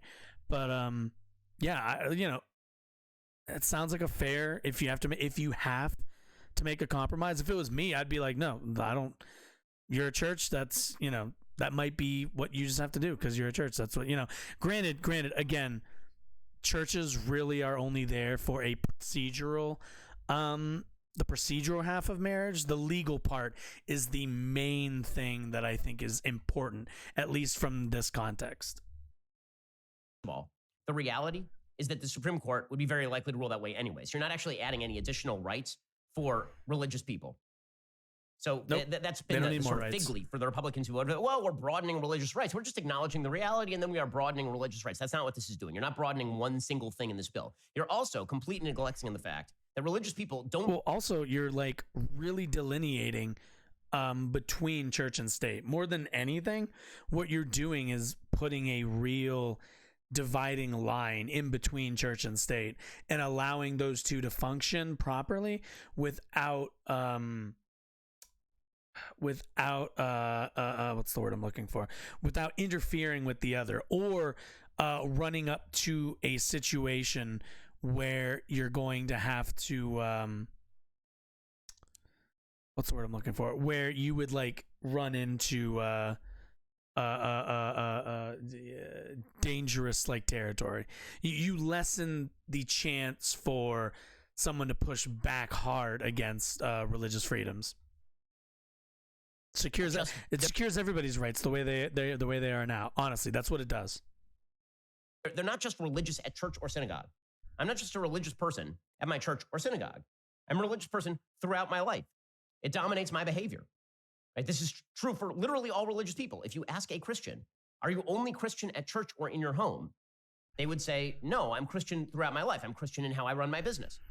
And I bring those principles to how I run my business. Right. Businesses. Okay. So this is also something Ben doesn't quite understand, which he's never going to see this, but let me help him out for a second. Businesses are not religious are not religious domains and are not religious institutions. To own and operate a business in the United States, you must get a license from the government of the United States. You do not get a license from a church. You do not get a license from a priest. You do not get a license from a rabbi. You do not get a license from any religious institution, because that's not what this country is based on. We have a secular government. If you want to run a business and you want to have Christian values, that is totally fine. But the one rule is, if you would like to do business in America, you do business with all Americans. That's the rule. If you would like to change that, by all means. But that's one of those cases where you have to say, Ben, Ben's probably somebody who would like that at first hearing, but the minute somebody implemented any kind of system where that, it was just based on the preferences of whatever leader is leading the country at the moment, everyone likes it until they're at the bottom. So no, that's not how this works. You do not, the federal and state governments do not give a shit what religion you practice. When you run a business, you are participating in the economy of the United States, not in whatever fairy tale, flying man in the sky nonsense is going on in your home and in your synagogue, Ben Shapiro. It's not how this works. For example, which is why you've seen cases that have arisen in places like Colorado with Masterpiece Cake Shop, where a baker has now been dragged into court repeatedly, told that by the Civil Rights Commission in Colorado that he has to bake a cake for a gay couple, that he has to bake a cake for a transgender person's gender coming out, that he has to bake a cake for the Satanists, right? The idea here is that even though he is a Christian in his life, what does a Satanist cake look like? He doesn't get to be a Christian. Okay, 1 second. We're taking like a really quick detour because I'm super curious. Satanist. Oh God, I hope this is like, okay. Colorado's break. No, I don't care about that. I just want to see a cool cake. Nope, stop. I don't want the article. I just want the picture. Show me the picture.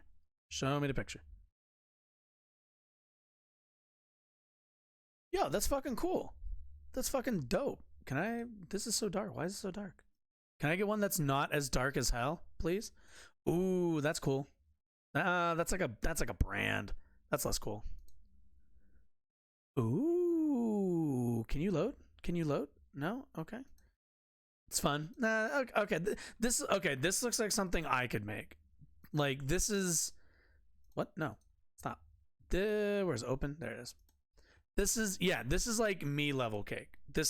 I could pull this off. You got just like those like gray little beads you can get from the store. Yeah, I could pull that off. Yeah, these are pretty cool. I really like this one, but can I get like a better picture? Is that the best we can do? Is that really the best we can do? Like, it looks like it has such cool texturing. That looks fucking cool. Okay. Anyway, sorry. I was just really curious what a satanic cake looks like. Or sorry, a Satanist cake. I guess technically those are kind of different. Are they different? I don't know. Maybe they are, maybe they aren't. Who knows? Anyway, continue. When he's a baker. Now, the Supreme Court has ruled in his favor, but they did so under the artistic license sort of notion. Now, what this bill really does. Right. I also had a point. Yeah, again, Ben, I don't think you realize, my friend. Look, if it was a situation, so every day in America, there is like an artist, there's like a tattooist, there is a world-renowned cook. Every day, there are people who go to businesses, say, I want a thing done, and a business says, sorry, we actually can't do that because of inventory reasons, because of logistical reasons, because of stock because of available stock, because of too much traffic, too many orders. Every single day there are legitimate reasons why business owners can't fulfill and can't service customers every day. Every day these things happen. The problem is you cannot simply tell somebody you're gay, therefore I'm not going to make you a cake, even though I'm a cake maker. You could say, sorry, I can't make it. I'm already making 3 wedding cakes right now in this season. I'm all booked up, maybe next year, da-da-da-da-da. Every day people do that. But no, this person decided they were going to actively discriminate on the only sole basis of a person's identity. And this is America. This is America. You can't do it. I'm sorry. You own a business in the borders of the United States. Therefore, you do business with everybody within the United States. The same way the same way a cake maker can't go to Ben Shapiro and say, hey, you're Jewish, I'm not making you a cake. Because, the same way, this is first grade stuff, and it's disappointing that somebody like Ben Shapiro is as popular as he is with points like this, because we all understand this. We cannot have a functioning society if people are going to just openly discriminate against others just for whatever reason, just because they don't like the color of their skin, because they don't like the people they sleep with. We can't do this.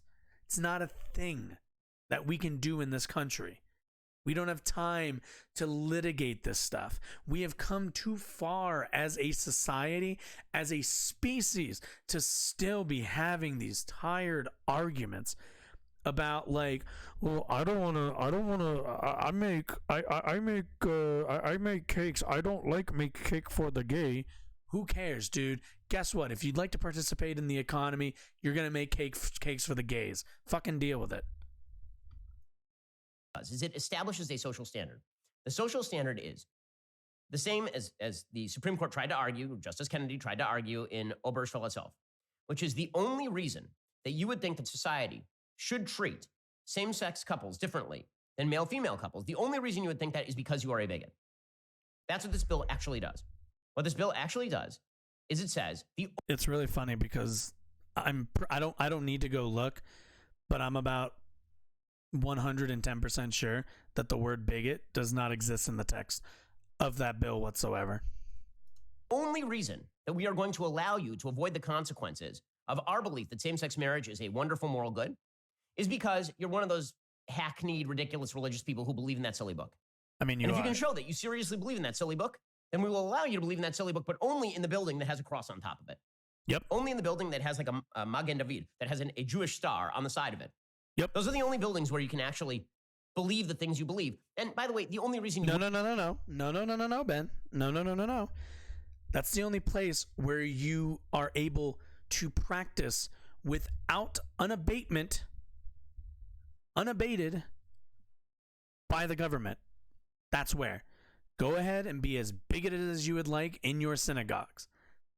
Perfectly fine. You're in your own private institution. Go ahead and do that. But the minute you participate in the federal economy, and even in a state economy, I'm sorry, you're now playing in the rest of the world's temple. Sorry.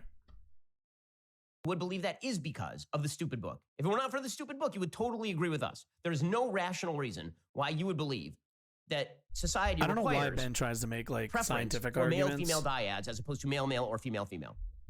And this, of course, has now been ensconced Like Ben does in our not give a public education shit system. about the scientific And there are consequences on the arguments. state level, where Obergefell has already been in play for a long time. These consequences include the idea that you're supposed to start teaching same-sex marriage to kids at the same time. Oh, see, once again. See, this is the jump, though, guys. Like, this is the thing. This is the jump. Because all the bill says, the only thing the bill says, is that states must recognize other states' marriage, other, the licenses of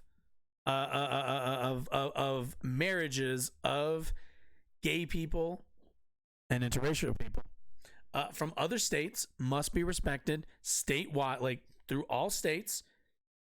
And I think there's like one more very mild compromise. Yeah, that's about it. That's probably the big compromise in my opinion. But that's all it says. It doesn't say any of this. It doesn't say anything about the Department of Education. It doesn't say anything about kids. It just says that states need to recognize same-sex marriage licensees from alternate states, from states other than the state that the person is from. That's it. That's like probably the biggest piece of this. So... Oh yeah, also by the way, religious institutions are not forced. That's the other one. Religious institutions are not forced to participate in any of those. They just must recognize them by law, which seems like a fair compromise. You're teaching them about marriage. You also teach them about male, female, and Jackie has two mommies or whatever. Wrong. The idea is to treat Incorrect. Natural law as bigotry. That's what this bill does. And this is why it's absurd that Republicans are voting for it. It's a silliness. It's not just a silliness. It's actually an egregious you're behind wrong. the times. Now, You're behind the times, man. Your party has moved on. You need to join them. You must join them. I'm not going to pretend that this actual issue is about same-sex marriage, because it's not. Same-sex marriage, as I've said before, is merely the tip of the iceberg. It's sort of the last step in recognizing that marriage itself, definitionally, has been... How often do you think Ben thinks about tips of icebergs? Destroyed over the course of the last half century in the United States, because it has. Marriage used to be recognized as about family formation. Family was the essential unit of society. Historically speaking, it was not the individual who was the central unit of society, it was families. Families, you were born into one. You're not born. So I would actually tend to disagree, considering families were generally up until I don't know, probably maybe the 1970s, or until more of the modern feminist movements, where it was families were mostly dictated by men for the most part. You go ahead and go look at marriages before around the 1970s, and you'll kind of find some pretty dictatorial relationships between men, women, and their kids.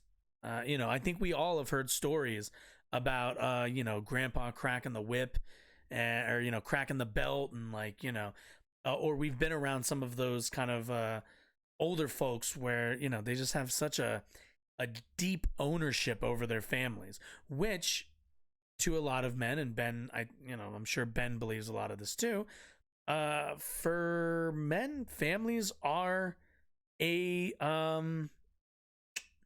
are a source of ownership. You know, we've all met those parents who don't respect and see their kids as equals. Their kids to them are ownership, are property, are what they are. That they've brought them into this world, and that they will, and that they require and are offended when their kids do not follow their instructions in terms of how to live their life properly. So I mean, we've all seen that before. I don't think that's anything super new. I've certainly seen it before. Very overbearing fathers. Born as an individual in a Very forest. aggressive. You're born into a family structure with a mom and a dad. Like we're all aware of like the like familial abuse back during even like 100 years ago. Whoa, I didn't mean to do that. I don't know why that happened. Oh, I meant to hit this, speaking. Not that. With brothers and sisters, usually grandparents, were part of this broader family structure. You were born, in essence, into institutions that pre-existed you, and you were expected to perpetuate new institutions that would exist for your children. And society was dependent on this. Sure.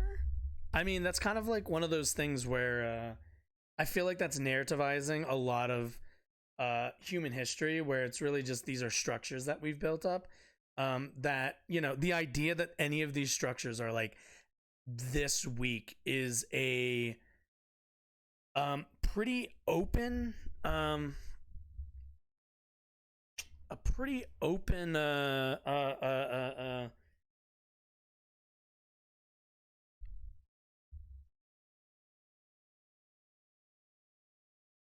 what's the word I'm looking for, guys? Pretty open acceptance that like the institution of marriage and all of these things are incredibly weak, which again, Ben's making all of these arguments. All of this that he's talking about is meaningless. It's all meaningless. None of what we're talking about, none of what he's talking about has changed. The only thing that has changed is the government is making the decision to extend marital protections to more people. That's it. That's it. These little platoons, as Edmund Burke suggested, you have loyalty to them. Then you have loyalty to the local community that's made up of a bunch of families who think similarly. And then you have loyalty to a broader social structure that encompasses those families. The gays can't have communities? But the family was key to society. And the assumption is that when you got married, the key constituent, the key element of marriage was not, in fact, what we would call romantic love. The key element of marriage was what we would call duty. It was... Ooh, look at that. Marriage, not... Look, I mean... Look how this guy thinks about marriage. Like for him, marriage has nothing to do with romanticism, has nothing to do with with love or with family time. Everything he just said. And you just said doesn't matter. It's all about duty. Because at the end of the day, to this guy, and like I said, I said it earlier, it's just marriage and family rearing and family creation is just an exercise in ownership for these guys. That's all it is. That's all it is. Duty to your wife, if you're a man. Duty to your husband, if you're a woman. Duty to your children, for both. This is what marriage was about. And this is why marriage, when you were looking for somebody to marry, and here I thought marriage you didn't do it in rom-com fashion. The way that you found somebody to marry is you did it in community. Church, you did it through your synagogue. You tried to find someone who shared values with you, which is why durable marriages tend to share values. Now, of course, the idea is that you're only supposed to get married if you get married at all, basically on a whim, that essentially you have sex first before you fall in love with somebody. Then maybe you fall in love with them, and then maybe if... Nice one in there, Ben. We're not even going to talk about premarital sex. It's fucking stupid. Nobody should need to argue that anymore.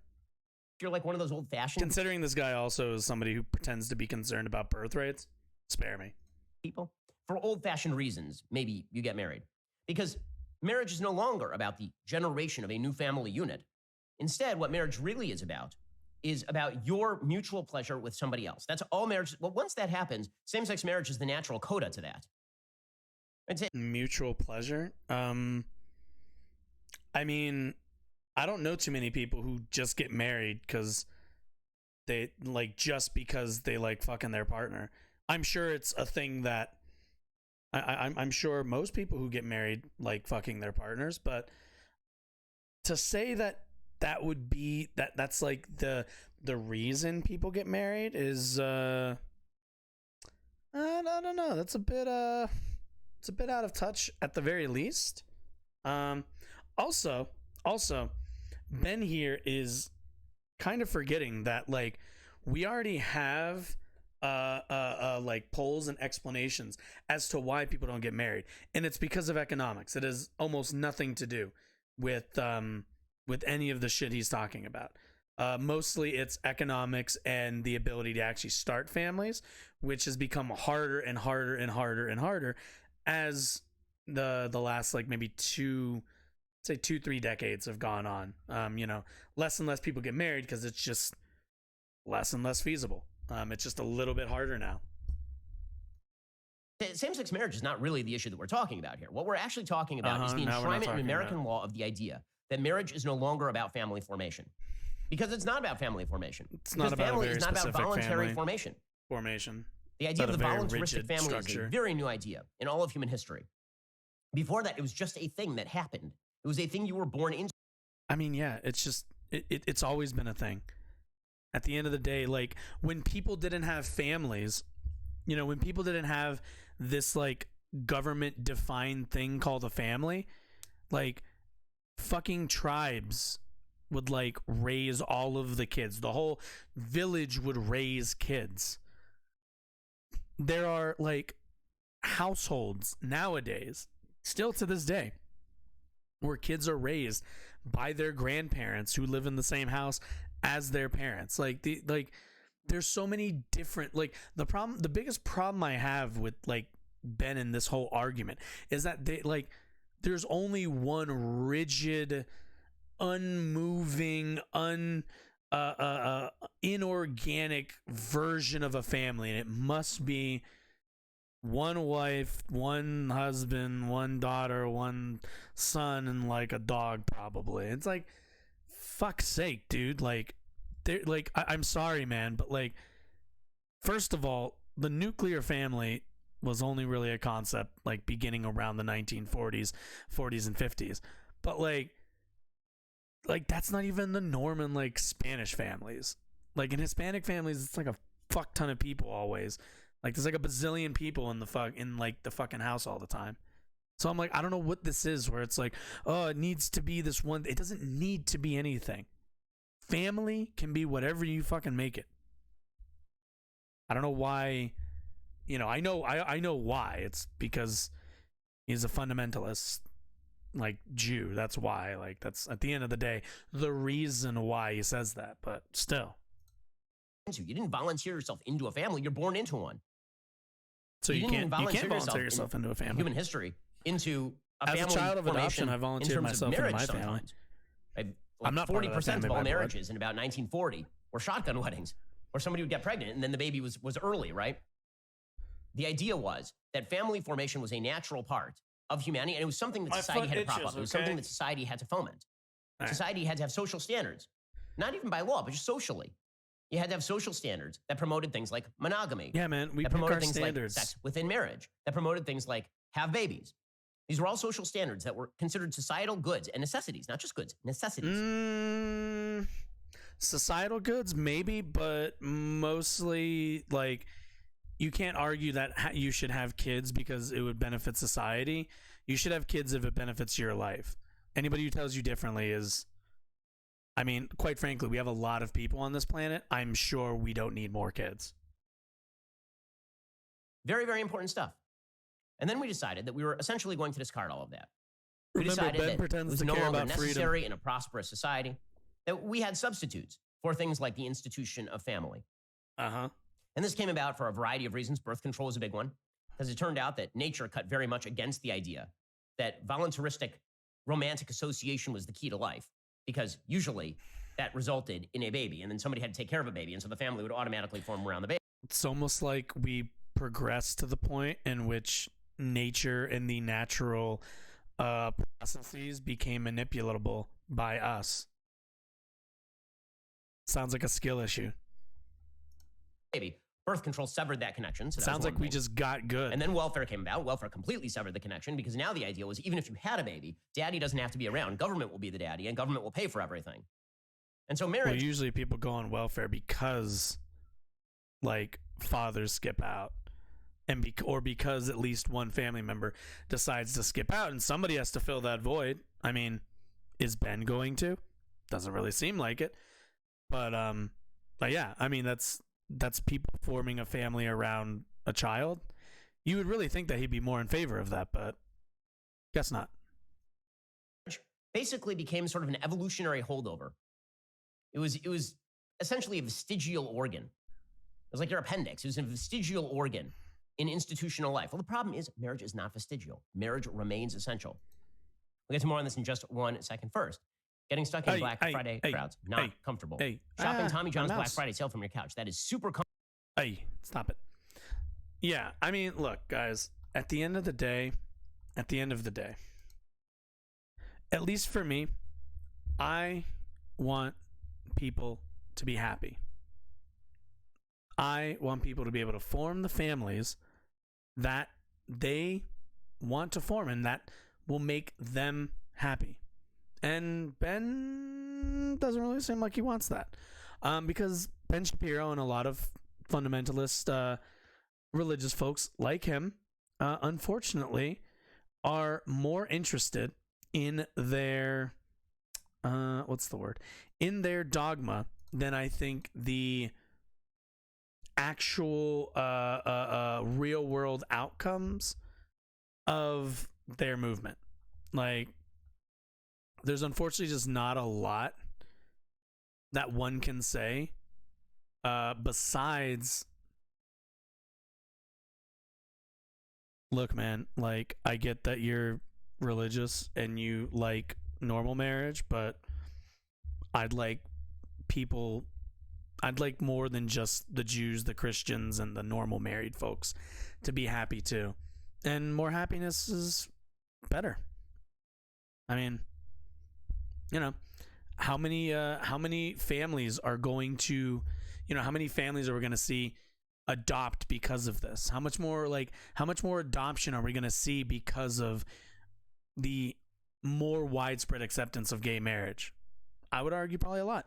It'd be, we'll find out at the end of the day, but I think it's a fair argument to say there's a good chance that number is going to go up. That's kind of my broad prediction.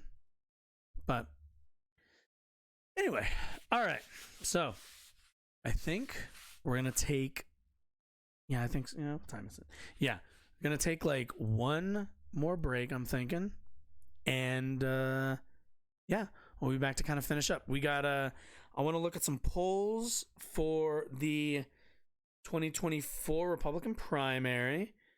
And then want to kind of just glance at some laws that got passed, that are attempting to be passed in a few states. And then I think that should cover everything for the night, I'm thinking. Cool. All right. So don't go anywhere. We will be back.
I like the puffs on these. Anyway, sorry.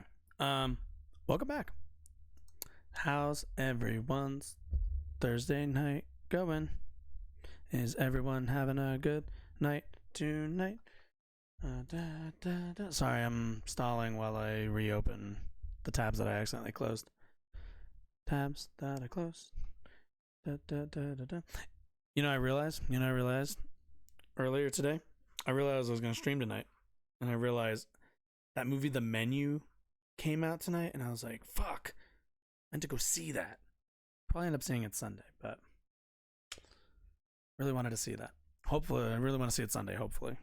That's what I'm hoping. Can try to go see it. Maybe sometime this next week, who knows. But looks like a cool movie. I feel like it's been coming out for like ever also. But anyway, back to actual politics stuff and not movie talk. All right. Let me reset. All right. So, after the 2022 midterms and their results, the Republican Party is set to have themselves a little bit of a civil war on their hands. The main two candidates that I think we're going to be seeing are going to be Ron DeSantis of Florida, their governor, and obviously the already announced, hasn't gone anywhere, he swears, Donald Trump. So, gonna take a look here and see. I kind of wanted to look at some polls really quickly and then look at kind of, I think this is Fox News. Yeah, look at some Fox News coverage really quickly. But yeah, I want to take a look at some polls really fast. So, all right. So the election, keep in mind, was on, that was like what? That was on the 8th, if I remember correctly. So the election happened on the 8th. So this is kind of what we're, let me zoom in a little bit for you guys. So after the election, obviously, Donald Trump had quite a few candidates up for election and re-election. Didn't do super hot. A lot of, whoa, stop it. A lot of his picks did rather poorly. Sans, I want to say, I know JD Vance did all right. And I think there's like one more. I just can't remember their damn name. No, Carrie Lake ended up losing, so not her. I don't remember. There was a few smaller races. I know it's like his win-loss ratio, his KD is not looking great. But afterwards, the Republican Party has been really trying to distinguish themselves from the from kind of the Trump wing. We kind of saw a little bit of that earlier today with McConnell getting challenged by Rick Scott, and these polls, obviously. So let's see, getting a little bit closer to the actual date of the midterm. So November 9th, it looks like Trump was coming in plus 16, Pence at 10, Cheney at 3. I can't say I'm super shocked by that. DeSantis at 34. So, I mean, he does have a little bit, he does have a real challenger. So one day out of the election, it seems like, let's see, DeSantis up 7 and also DeSantis up 2. These are all pretty okay. We got like a B plus, so not terrible polls. I think Morning Consult is probably the one that I've, and then the YouGov Economist one, I think I would weight them a good bit higher. YouGov isn't bad. YouGov has DeSantis only up to, I have no fucking clue who Leguer, stop it, Leguer is, or I don't know how you're supposed to do that specific E. I think it's a is that a no? And Grav is down. I don't know which one that is. But anyway, yeah, DeSantis up to now the Morning Consult Politica. This is 2 days after the election. This is also, they started it 2 days after and ran it for the next 4. And they still have Trump up 14 points. Let's see, who do they have on here? Oh wow, they had a lot of options. Okay, so they gave people options: Cheney, Hogan, Cotton, Haley, Rubio. Oh, Ted Cruz at 2%. Romney 2, Pence 5. Yeah, so it's gonna break down. I think that one's pretty obvious. It's gonna break down to Trump DeSantis, which I asked my dad earlier today. So my dad, I'm gonna tell a fun story, a quick story. So my dad is a conservative, very, very, very Republican. And I decided, and usually I go to him kind of asking some of these internal party questions, just because he listens to a lot of Mark Levin, a lot of those sorts of guys. So I'm always interested to see what his perspective is on a lot of this. And he kind of came to the same conclusion I did, where I asked him. I said, like, hey, what do you think of Trump versus DeSantis? Do you think he's even going to run? Do you think he's going to challenge? And he was pretty adamant, where he said, "Fuck no." He was pretty adamant that DeSantis was not going to run, and that it would not be a good idea to run, and that Trump already has way too much of an advantage over him, which I think is pretty accurate. I tend to think that's fairly accurate, only really because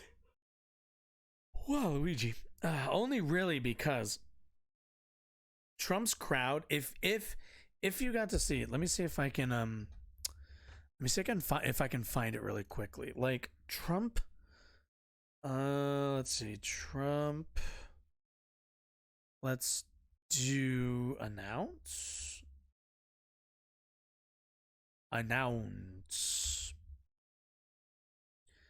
Da, da, da, da, da. I want like the really. Here we go.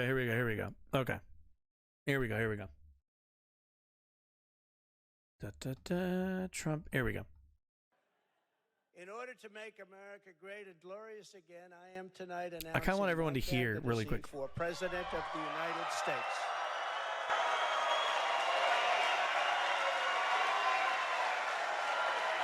Like, look, I'm not a Trump guy, although he is fucking hilarious, unintentionally, but hilarious nonetheless. But that guy, people fucking love that guy, and whatever you want to say about Ron DeSantis, I'm sorry, people are not excited and not like ready to do backflips over Ron DeSantis. They're just not. He does not have the same, I think, like, cult of personality that Trump has. He doesn't have that, like, that really core love that the base has. And I want to really look. Where is it? Because I remember, where is it? I want to find that clip. I saw a clip of, I don't know if I'll be able to find it immediately. No, not that. Let's see, Trump. Let's try this. Trump.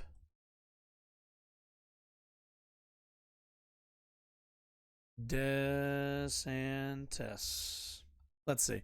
See if I can find. I want to find like that. Is this it? Direct to Trump DeSantis 2020. Oh yes, this is what I want. Donald Trump may have to beat Ron DeSantis in a primary to get the nomination. Who would you support, Trump versus DeSantis? Trump. When did this go up? 9 days ago? Trump.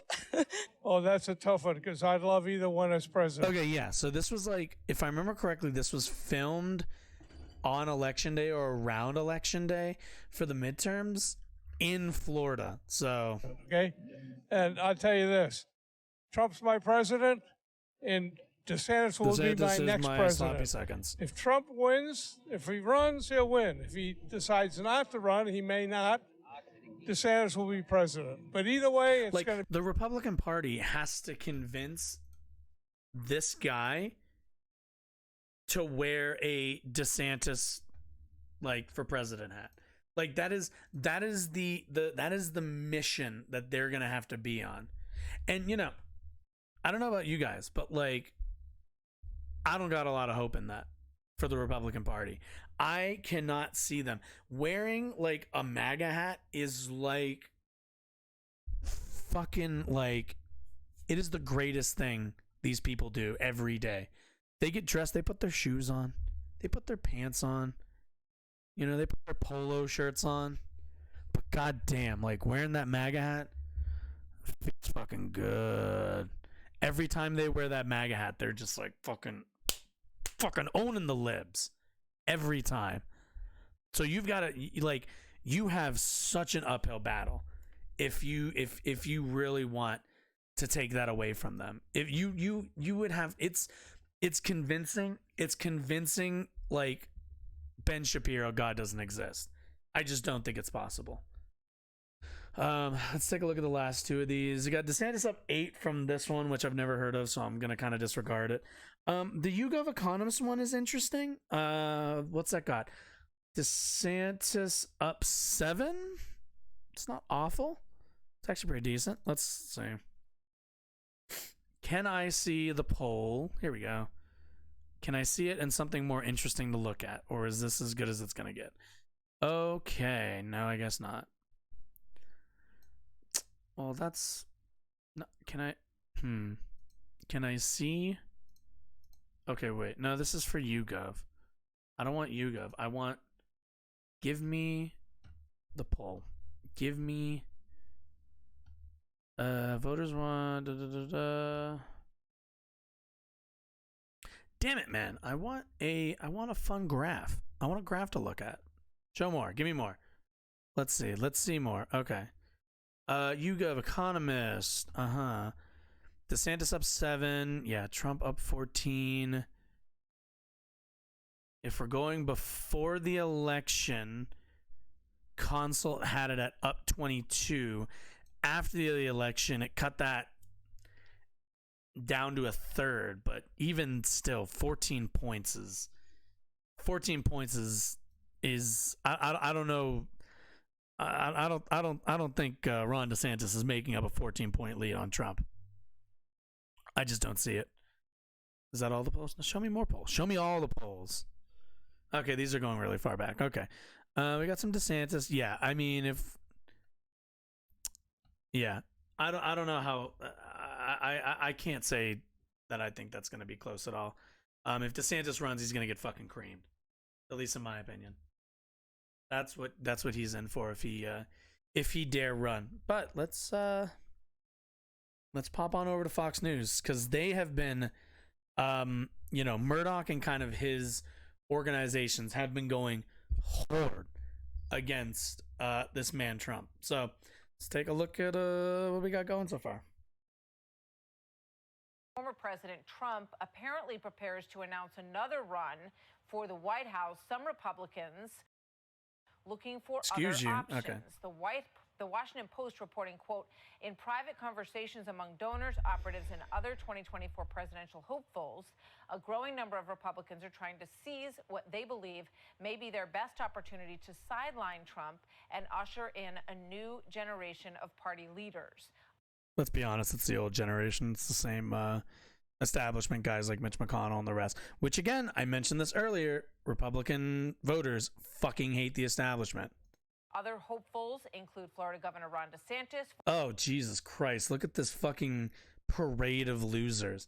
Fucking, oh, God, yeah, no. I'm sorry, no. Every one of these guys will get fucking bodied by Trump. I'm sorry. There's just no getting around that. DeSantis is the only one with, I think, a hope. But even then, I don't think it's wise for him to play too close to the sun. Former New Jersey Governor Chris Christie, former Vice President Mike Pence, Virginia Governor Glenn Youngkin, former Secretary of State Mike Pompeo, former UN Ambassador and South Carolina Governor Nikki Haley, former Maryland Governor Larry Hogan, and South Carolina Senator Tim Scott. That is the group as the Washington Post sees I remember it. Tim Scott. Let's bring in Hogan Gidley, former Trump 2020 campaign national press secretary. Oh, my and God. former White House deputy press secretary. Mark Thiessen, former chief speechwriter for President George W. Bush, now an American Enterprise Institute scholar and Fox News contributor, and Fox News political analyst Juan Williams. Lots of titles Jesus Christ. there. Hi, guys. Good to have you all here today. All right, we're fast forwarding. Obviously, the former president is expected to announce tonight that he will run again. I see a nod from Hogan Not Gidley, fast so I'm going enough. to take that as a confirmation. Let's go to Mark Thiessen first as we look at this list of other folks and these reports that donors Imagine- are looking man. for someone else, Mark. Imagine having to like sit in front of a camera for like 10 minutes and not look awkward. It's only what I do all the time, 3 days a week. Yeah, so let me say at the outset that I think Donald Trump was one of the First great thing is my conspirators nose of always American itches. modern times. The Abraham That's just Accords with awarded the the Nobel Prize, cold the weather. Operation Warp Speed, greatest public health achievement in human history, best president ever on Supreme Court nomination. Wait, greatest human. You mean like COVID, my guy? Go back for a second.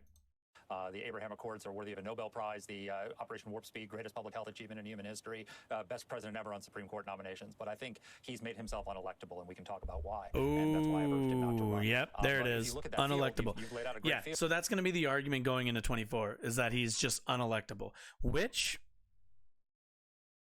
they're probably right about. But in a Republican primary, no way, no shot. Field. If that's the field, Donald Trump wins because he has about 35% of the Republican electorate who at least wins the nomination, not the presidency. 35% of the electorate who will vote for him no matter what. They love him. They're totally devoted to him. But if he runs against one person, like say Ron DeSantis, who's right now beating him head to head in polls in states across the country, he has a much tougher time. And I think he's made a major strategic blunder, which was attacking Ron DeSantis, because it's one thing to go after Liz Cheney because MAGA world hates Liz Cheney, Right. and they cheer when he does that. But MAGA world loves Ron DeSantis. Do they though? See, this is also the thing. I don't think they realize that like the MAGA world is like they will turn on DeSantis if they feel like he is challenging like the leader of the the grand poobah. That they will oust him. There's some kind of, I think, faulty understanding that that DeSantis is allowed to step out of line and step into Trump's position earlier than Trump allows for, which, sorry, Ronnie, you're gonna, I don't learn the hard. Don't fuck around and find out, my guy. Don't make the mistake other people have. He has carried on that agenda in Florida in a way that has enlivened the hearts of Republicans and delivered the biggest bright spot on a very dark day on Tuesday night. And then Trump goes around and attacks him, the guy who says he's only a counterpuncher, but then does a preemptive attack on Ron DeSantis. That's a big mistake, and I think it's hurt him. All right, here's Ron DeSantis asked about the former president's big announcement. Watch. Oh yeah, I just want to hear what DeSantis said. Job is when you're leading, when you're getting things done, you take incoming fire. We focused on results and leadership. This is the charismatic, fucking ball of charisma that they're gonna run against Trump. This guy, I always forget how kind of nasally and weak he just sounds. Like Trump sounds ridiculous, but like they love that. But DeSantis sounds like a fucking weasel. Like job is when you're leading, when you're getting things done. When you're leading, when you're getting things done, like leadership. And, dude, you're gonna get dude. Tell people to go. Dude, like my guy, you're gonna get fucking crushed. Like I don't have really much more political analysis other than like you're gonna get fucking creamed, my guy. Go check out the scoreboard from last Tuesday night. Bit of a sting there, Hogan. In that last line, he got him with just look at the facts and scoreboard logic. from Not Tuesday the night. Trump Ron DeSantis had followers an enormous care about night. facts Marco or logic. Rubio, winning by They just 16 care and about. 20 points. I mean, technically, I was gonna say they care about winning, and it is true that DeSantis did win, and Trump. Well, technically, Trump just picked losers. That doesn't really. I don't think that affects Trump. He's just turns around, throws them under the bus, and goes like, "Oh, those guys are losers. Fuck it." I had faith in them. I foolishly had faith in them, but they let me down. But if it's Trump, then no, They'll show up for Candidates Trump. that the former president supported did not do well, including Carrie Lake, who just lost her race in Arizona. Big L, big L. Well, there were a few that lost, Martha, yeah, but a vast majority of his handpicked candidates actually won. Look, Ron DeSantis is a good governor, but Donald Trump was a great president. Is that true? Is a vast majority? I'm going to quote someone that the number I saw was not a majority. It was like nature boy Ric Flair, the world-class wrestler, who said,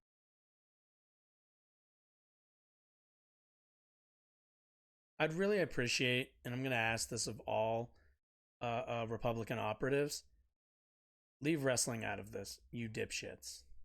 That's all I'm going to say. Leave professional wrestling out of this. to be the man, you got to beat the man. And right now, I don't know anyone who can beat the man, because the man is Donald Trump. There are a handful of folks you put up on the screen who are well qualified and would be outstanding presidents. Our bench is very deep. The left is struggling with Joe Biden, with Kamala Harris, who is unpopular in her own party. Yeah, the left is totally struggling to hold the Senate and barely lose the House. You're right. We are struggling. Party once called the president, her president Joe Biden, a sex criminal and a segregationist, pothole Pete, who left his job for 2 months, and no one even knows. Guys, oh my God, you guys just come up with little fun names. It's so funny these guys pretend to be like the serious people in the room when they are like the most obvious of babies. I mean, they've got real problems on the left. We have a wealth of riches. We're in a much better place than the left is. But I have to say, if Donald Trump comes out tonight, Martha, and outlines not only how he was able to improve the lives of all Americans, regardless of race, religion, color, or creed, for 4 years. So I want to say this also. Like, he didn't do any of the things this guy is saying. Like, at the end of the day, he's like, oh, well, if Trump comes out and says all of these objectively good things and all these, like, factual what's the actions that he took to improve the lives of Americans, buddy, he didn't. He doesn't, and he didn't. That isn't why they love him. They love him because he owns the libs. Ron DeSantis doesn't own the libs. You can't own the libs when you sound like this. You can't do it. Ron DeSantis goes to debate Joe Biden. He's going to be like, I'm sorry, Joe, but I just think that Floridians are really tired of your extreme socialist values. And Joe Biden's gonna sit there and just go, just look at it, Jack. Floridians know exactly what I did for them. And exactly what you've done. You've divided the Americans of Florida. That's all. Joe Biden's just going to yell in your face and make you look like a fucking dweeb. So no, Ron, chill out. Like Trump doesn't need to do any of that shit. All he does is own the libs, says some dumb shit, and his fucking fans are fucking clapping like fucking seals. Back to those record-setting successes and say, we can have that again, he's going to be in a really good position to secure the nomination. So given everything that you said, why go after DeSantis? Why say, I know things about him that only his wife knows? Have you ever heard of the Red Wedding? The time for politics starts a lot earlier. Fucking get him before they hit the battlefield, bro. We obviously know that there are people out there who want DeSantis to Yo, my dude in the middle needs to chill the fuck out. People are supporting Mike Pompeo, even Mike Pence at this point. But the fact is, Donald Trump still is. At least my man's over here on the right is like, that's how I would feel. I'd just sit there like. He is going to do himself a whole lot of good. All right, we'll be watching. I want to get a thought in from Juan Williams on all this from the other side of the aisle. Juan? Well, I hate to interrupt, Martha, because I think if I watch Mark and Hogan go at it, it looks like, they're taking shots at each other on the Republican side. But Fun fact, you're irrelevant, just like your wing of your party. Like, that's the whole thing. You're not gonna, nobody's gonna give a shit about you. You're an afterthought, my guy. This is why this wing of the party will never succeed now, because they're fucking boring. Republicans got woken up by Trump being entertaining and fun for them. Trump was catharsis for them. This guy doesn't know catharsis if it fucking hit him with a car. Digging a hole from digging a deeper hole. I mean, it's clear that people on the Republican side were intimidated for years by Donald Trump. Dig a hole. No longer feel that way. They have found their fucking voice. Dig a hole. That's a song, I promise. What Mark said, I take to heart. Mark is it's like a fabulous song. Trump. And now he's saying that, it's the rapper, not an adjective. 3 cycles, 18, 20, and 22, you wonder why Republicans would go down the same dead-end road. But, on the other hand... Because they have nothing left. I gotta leave it there, gentlemen. We had a lot of breaking news today, but I hope you all come back. Now they're all going to argue, and they're never going to come back. But yeah, like, look, Ron DeSantis will not win for the simple fact that Ron DeSantis is not entertaining. He's not fun to watch. He's boring as shit. He's just like a blown-up little like dweeby Floridian man. He's like, I'm sorry, but like that's just the way it is. Their voters aren't that interested in, you know, all this substance that you know, Fox News pretends their voters care about. But either way, yeah. All right, so we're gonna go through like one more topic, and then I think that should take us to 11 o'clock. So, but yeah, hope you're having a good time. If you're watching this, I'd really appreciate any kind of follow on either here or a subscription on YouTube. It'd be really cool. I'm trying to make this like a thing so I don't have to go into a kitchen every day and bust my ass and be tired all the time, and generally deal with asshole customers who can't cook their own goddamn food. So it'd be really cool for you to help out. I'd appreciate that. Whatever the fuck content creators say, you know the deal. I'm not gonna patronize to you and be all like, you know the deal. You know the whole deal with the fucking content creators. Anyway, so what we're looking at here is, you probably can't see it. Maybe you can. I don't know. But I'm gonna zoom in a little bit more. So Texas went and passed some bills, or at the very least is attempting to pass some bills. This is the text from, I believe it's Texas Bill. House Bill 643. All right. So what this is going to be doing is defining drag performances in the state of Texas. Where I'm going to read it, and then we're going to just read an article really quickly. Quote, drag performance means a performance in which a performer exhibits a gender identity that is different than the performer's gender assigned at birth, using clothing, makeup, or other physical markers, and sings, lip syncs, dances, or otherwise performs before an audience for entertainment. So, first of all, I have to ask, so if you are a man doing a performance of anything, are you not allowed to wear makeup and stuff like on stage? Like this feels really broad to me, but we'll keep going. Sexually, so they also wanted to define sexually specifically. You'll kind of see why when we get over to the article. Oriented business. Sexually oriented business means a sex parlor, nude studio, modeling studio, love parlor, adult bookstore. There are this many sex oriented businesses? I didn't know there were this many. Like in terms of like a category. Like if you'd have asked me, I'd have been like, probably like, I don't know, the local like porn store, the local like, you know, where couples go and buy frisky shit. But I did not realize are there still adult movie theaters? No way, there aren't still adult movie theaters. No chance. Adult video arcade, no fucking clue what that is. Like, the fuck is an adult video arcade? I know what an adult video store is. Is it like it's all sex games? Like, it's all like Leisure Suit Larry? Is it like all just that? Okay. Adult video store, yeah, like that I understand. Adult movie arcade, yeah, I don't know what the fuck movie arcade is. Adult motel, again, I did not realize adult motels were a thing that could happen. Like, okay. Or other commercial enterprise, the primary business of which is the offering of a service or the selling, renting, or exhibiting of devices or any other items intended to provide sexual stimulation or sexual gratification to a customer. Or B, a nightclub, bar, restaurant, or other commercial enterprise that provides for an audience of 2 or more individuals a drag performance. This would take effect September 1st of next year. So what Texas is attempting to do is rewrite their load. Trying to mess with other people's loads. That's what they're trying to do.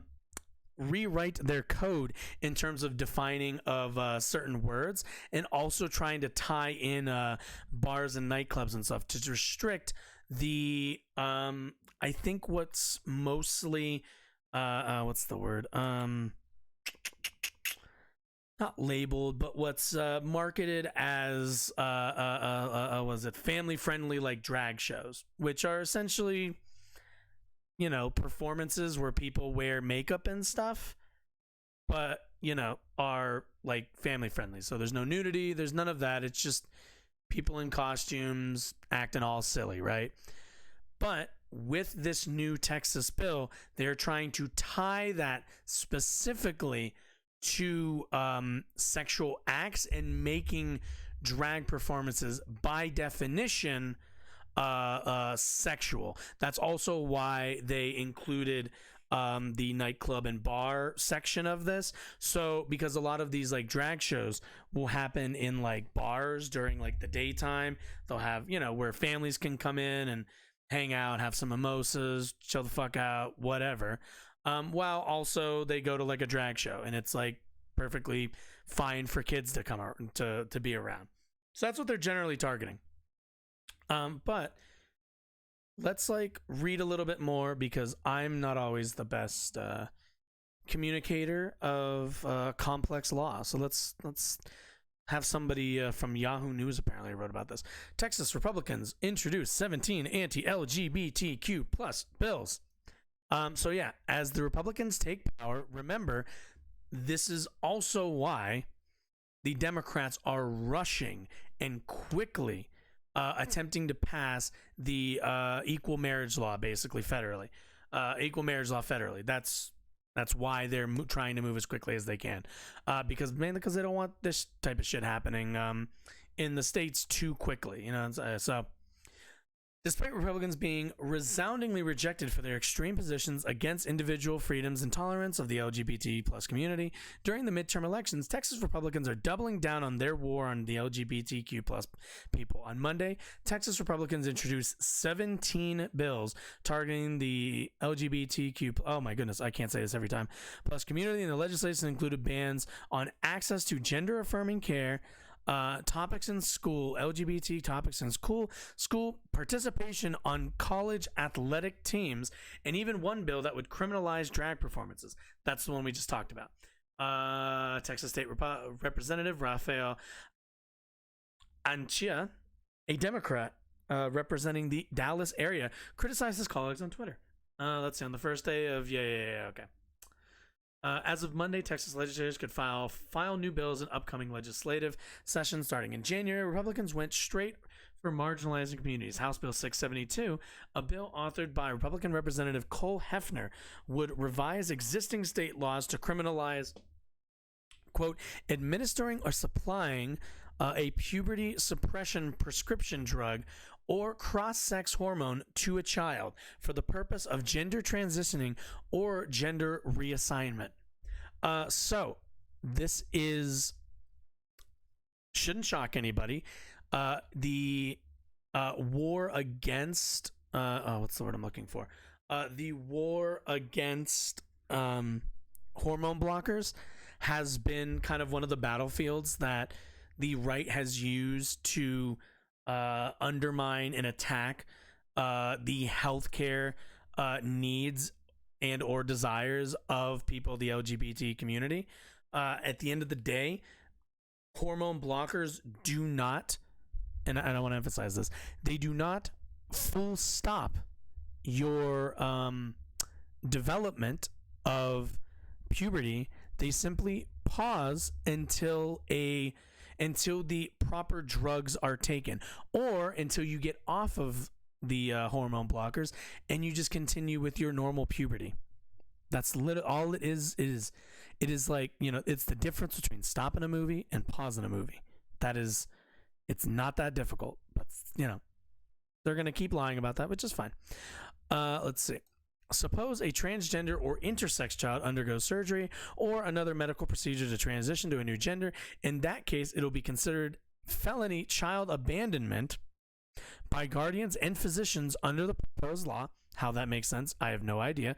The Texas Penal Code calls for a sentence between 180 days and 20 years of confinement for those found guilty of abandoning or endangering a child, depending on how the crime is charged, which, let's be clear, it will be the 20-year sentence.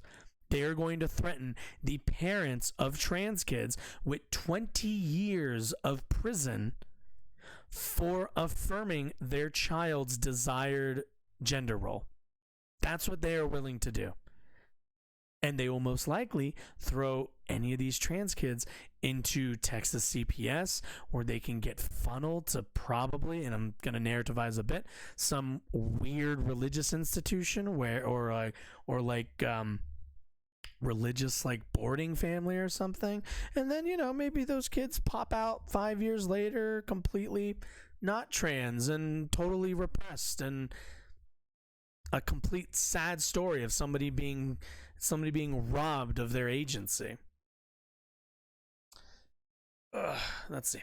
Another GOP proposed bill targeting drag performance does not try to hide the submission's intolerant nature.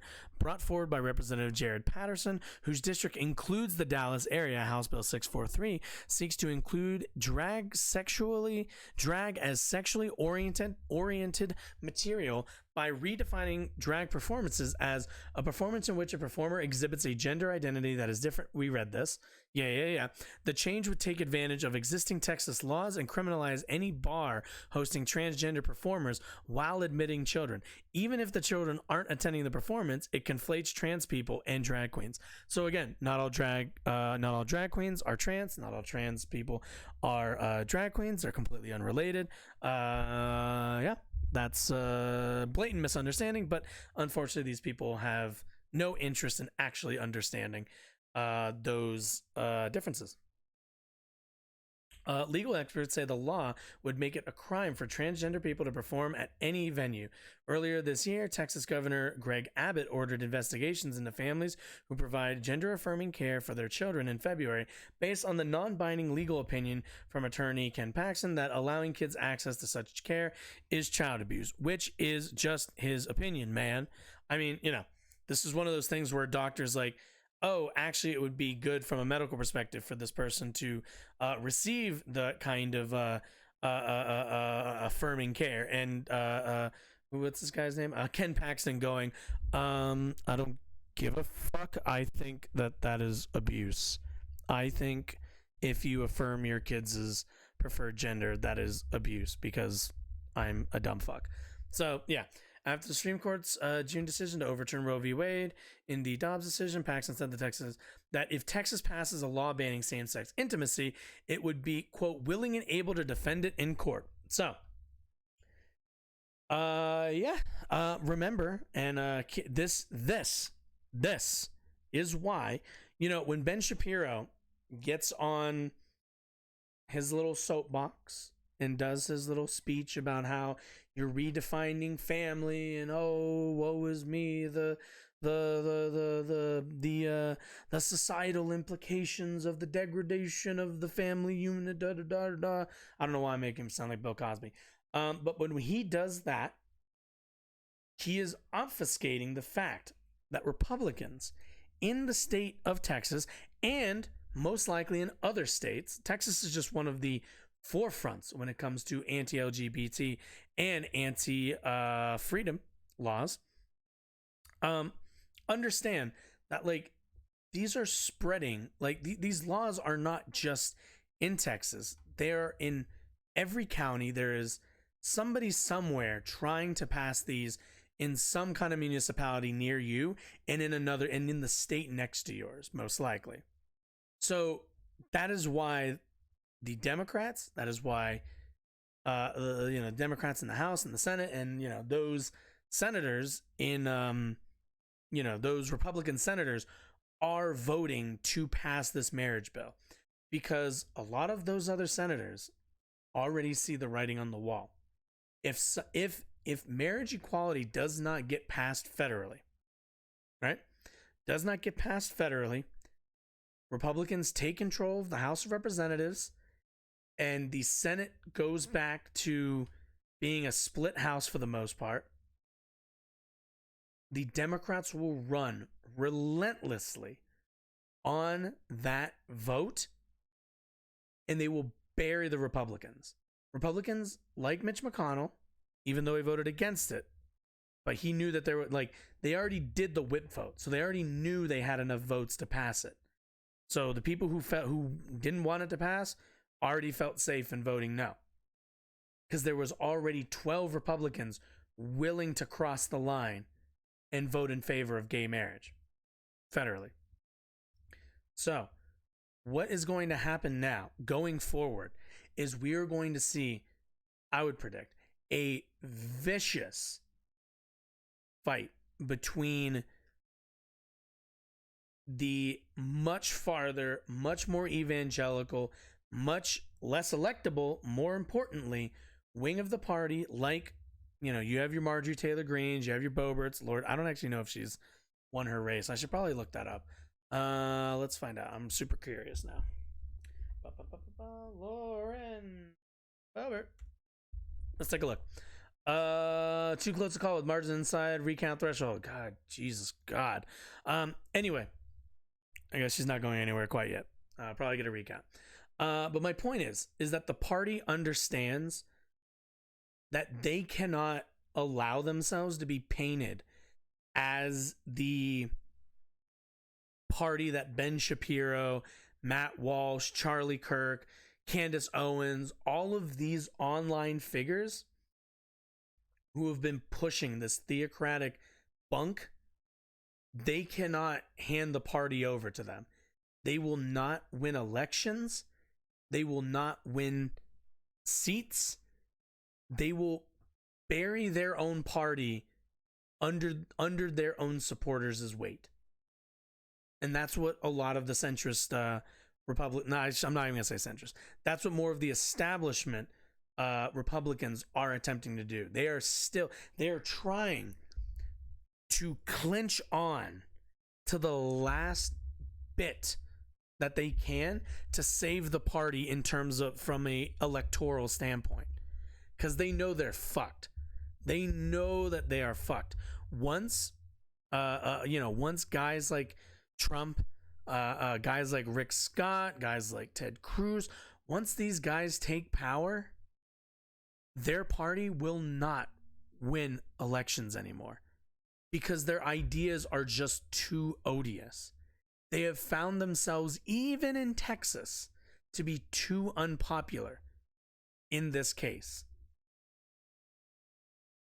So, I mean, they're kind of fucked. Now, obviously, that leaves the fact that Rick Scott, Donald Trump, all of these guys are outright fascists for the most part. All of these guys would have no problem with stealing elections. And Republicans already steal elections through gerrymandering, through the manipulation of our systems. But that's not what the Trump wing wants. The Trump wing does not want and does not care for the polite theft of elections. They want the outright, they want it in the open. They want people to know that they were powerful enough to take it. Again, that's why I said earlier, DeSantis, in my opinion, does not have a chance on this stuff. He's just not entertaining enough. He doesn't have that. He doesn't light a fire in them the same way guys like Trump, like Marjorie Taylor Greene, like all of these folks consistently do. Like none of them, unfortunately. Why, hello. The amazing Wolf Skeptic, how are you?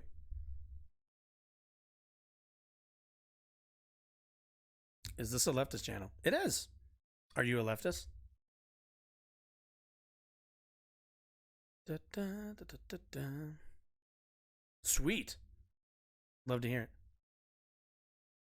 Ancom. Anarcho-capitalist? No, sorry. Anarcho-communist. I'm sorry. I insulted you. I'm really sorry. An anarchist? No. Look. I don't like labels, but also I've yet to find like a I've never heard like the best I don't think I've ever heard like the best argument in terms of anarcho-communism. Like I've heard it thrown around labeling a few people, but I've never heard like a super compelling, or not even super compelling, a super strong and I think fair argument for its implementation, or even really its what's the word I'm looking for, like organizational merits, I suppose. Not that I have nothing necessarily against it. I just can't say I'd understand it quite enough to make like a definitive call. But yeah, stick around. Hope you enjoy. Tell your friends. This is a very small channel, as you can see. Working on getting a few more followers. I'm at 22. 100's the goal, and appreciate you following, but might have to earn that. So let's do some fucking work. All right. Florida judge blocks DeSantis anti-woke law for colleges. Okay. So this is also, I was saying this earlier. DeSantis, while he's boring, he is smarter than Trump, and he does get like actual real stuff done. But again, reality, actual material benefits, actual material like wins don't matter to Trump supporters. It's not something they're super interested in. They want entertainment. They want to own the libs. So while this is good and they like this, it's, you know, it's kind of like, you know, it's kind of like when you know, when you want a buffet and someone gives you a really good steak, but you're just like, I'm still hungry. Like, it's a good steak, but like, I'm still hungry. And Trump's the buffet. DeSantis is the good steak. He's got, and good in the sense of like he does the things he wants. So he's a piece of shit. Let me be clear. But anyway, let's get a read here. Tallahassee, Florida. A federal judge on Thursday halted a key piece of the, oh, I do remember this now, the Stop Woke Act. God fucking, oh my God, these people. Act touted by Republican Governor Ron DeSantis, blocking state officials from enforcing what he called a quote positively dystopian policy restricting how lessons on race and gender can be taught in colleges and universities. Yeah, a lot of this was like trying to restrict basically First Amendment rights in terms of like school education. It was also very vague, if I remember correctly. The 138-page order from Chief U.S. District Judge Mark Walker is being heralded as a major win for campus free speech by the groups who challenge the state. But the decision is likely to be appealed by the DeSantis administration and university leaders. The temporary injunction granted, by Walker over the anti-woke law has significant implications for policies in Florida, including a pending university tenure review rule that requires professors to abide by it. So yeah, this was like threatening I think it was also threatening the like the funding of schools if they were found to be teaching CRT, which I'd love for anybody to tell me what the fuck CRT is.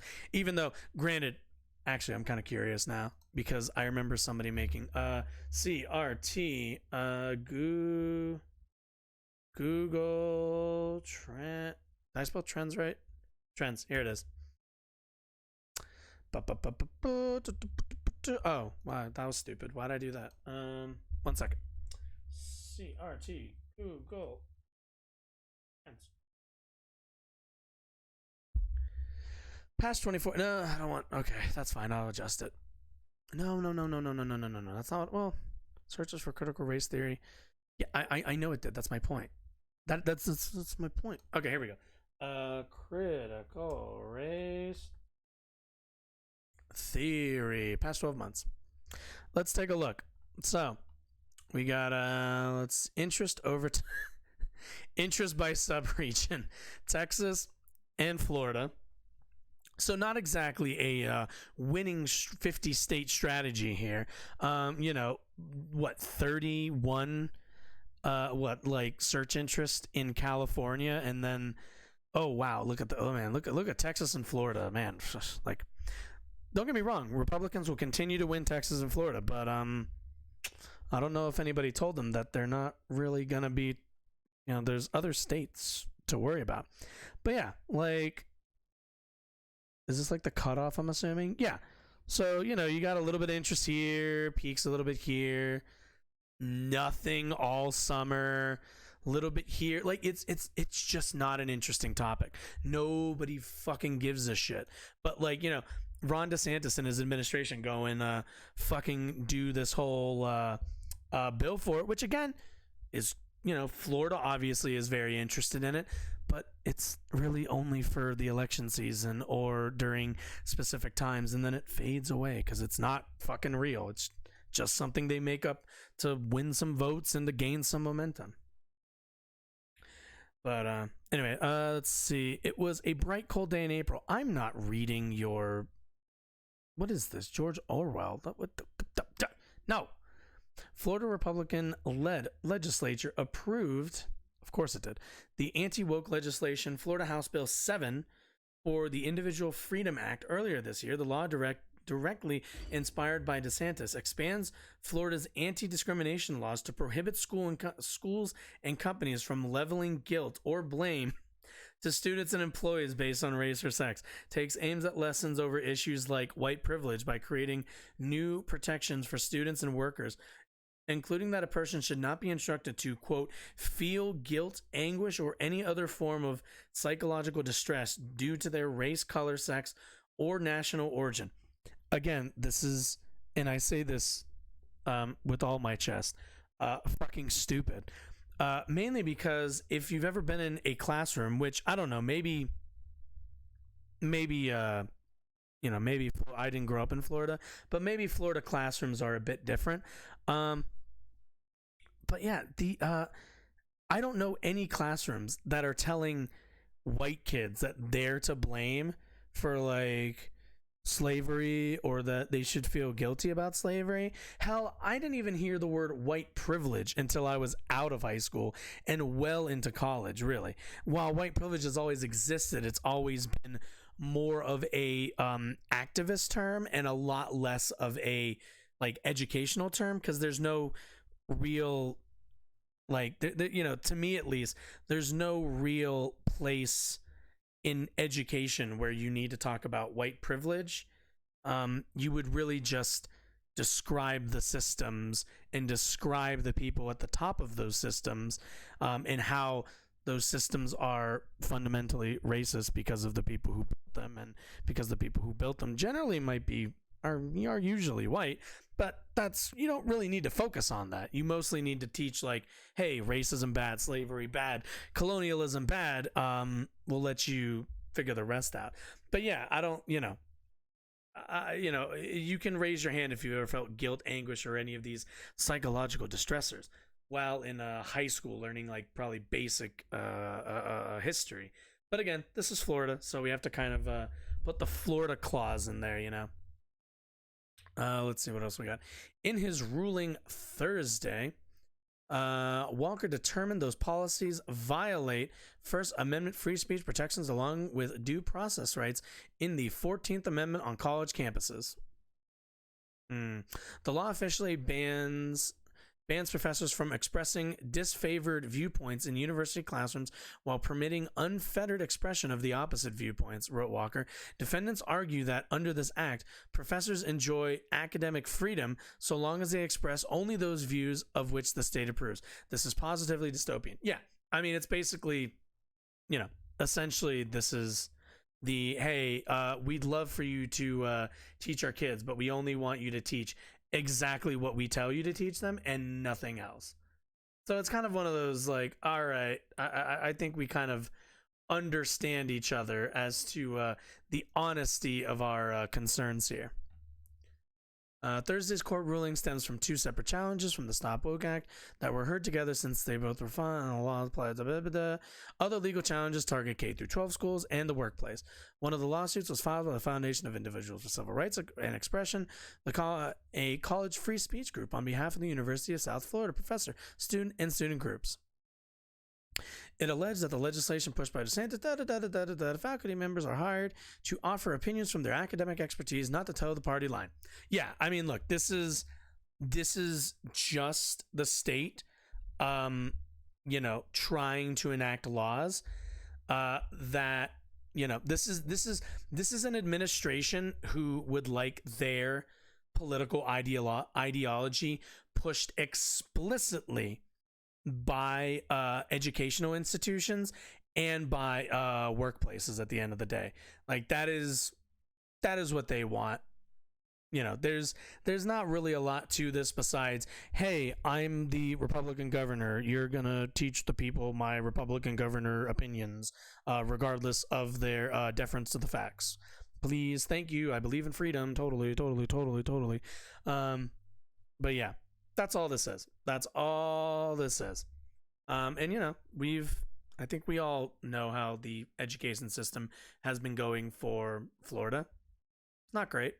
I come from one of the better ones in Northern Virginia, but, you know, I mean, this is what happens when you have specific, not even like, you know, everyone will say like, oh, well, government already runs education technically, which is true. But this is kind of the outcome you're going to expect when you have executives specifically dictating the exact, what's the word, like lessons and the exact values that they want pushed towards kids in school. And we're always teaching values, but usually you leave that to educators because that's kind of their job. Their job is to educate, not to, you know, your job is to figure out the fucking pothole situation, not to try to get too into the, what's it called? Not make your way into the educational board. I don't think Ron DeSantis has much of an educational background. But yeah. All right. So last one for the night. Ugh. Let's get loose. Let's do this. All right. Last one. This dude's got a funny face, by the way. So just be ready. Weird looking face. I don't know what's wrong with this guy. All right. Republicans have won the House. Now they're promising to investigate the Bidens. So this is going to be a massive waste of time. Two top House Republicans, James Comer and Jim Jordan, who are expected to chair the House Oversight and Judiciary Committees next year, are planning to lay out the evidence they say they have gathered from whistleblowers that show President Biden's son Hunter engaged in influence peddling and his father potentially while serving as his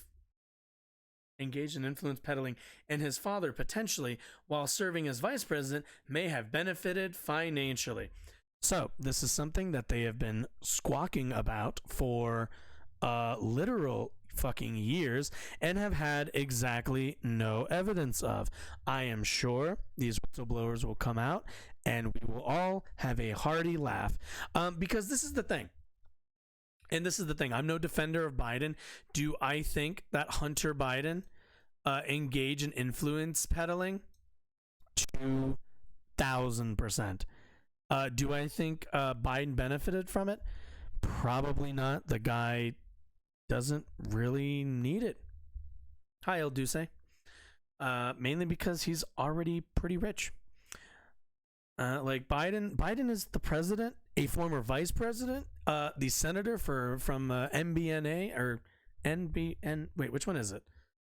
Which one is Biden? Biden, senator from MBNA. I actually have no idea what that stands for. What's MBNA? Show me. Which company is this? Show me. Who? I want to know, because I don't know private. I don't know fucking financial institutions. I know they're like a credit card thing. Let's see. They are a credit cards and loan company. Whoa, shocker. You think Biden needs you think Dark Brandon needs Hunter Biden's little like fee money? He's got credit card money, please.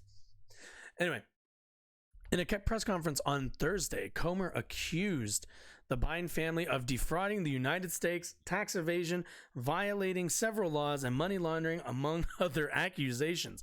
Wow. Guys, I don't think you want to go down this route. You're going to find a lot of Republicans in there. Yeah, I mean, this all sounds like complete horseshit. Look, they're going to spend all their time doing like phony investigations. It's kind of a given. The president, quote, the president's participation in enriching his family is, in a word, abuse of the highest order. I want to be clear. This is an investigation of Joe Biden, and that's where our focus will be next Congress. You've already kind of said you're just going after Hunter, and they've been super obsessed with Hunter Biden for whatever odd reason. I don't understand it. But yeah, they've been like very, very obsessed with him. But you know, as far as I can tell, we've never gotten anything besides my dude does a lot of drugs and constantly reminds people he's a Biden and he gets jobs. I mean, what do you expect from rich fail sons? Not that I'm like in favor of it, but I don't really think there's anything unique here, nor do I think any of this was what's the word I'm looking for? Was detrimental to the taxpayer was any of this was really negatively affecting any taxpayers. Ahead of the press conference, Comer said the evidence has never been, quote, packaged together, and that his intention with laying out the information was to quote, make it very clear that from this point on, this is no longer the Hunter Biden investigation. This is the Joe Biden investigation. He called Hunter Biden a, quote, corrupt national security threat. Maybe, depending. If he did deals with certain groups, maybe. Claiming his panel has evidence of relationships with Chinese. Welcome to the world. Russia. Okay, that's kind of shady, I guess. And Ukrainian officials. Uninteresting. Slava Ukraine. Who gives a shit? Go Ukraine. On Thursday, Comer also sent letters to the heads of the National Archives and Records Administration, Federal Bureau of Investigation, and Treasury Departments, requesting documents on the Biden family's business negotiations, domestic and abroad. He also sent letters requesting information regarding the relationship and communication between Eric Schwerin, Edward Pruitt, and Georges Berges, who allegedly had business dealings and management with the Biden family.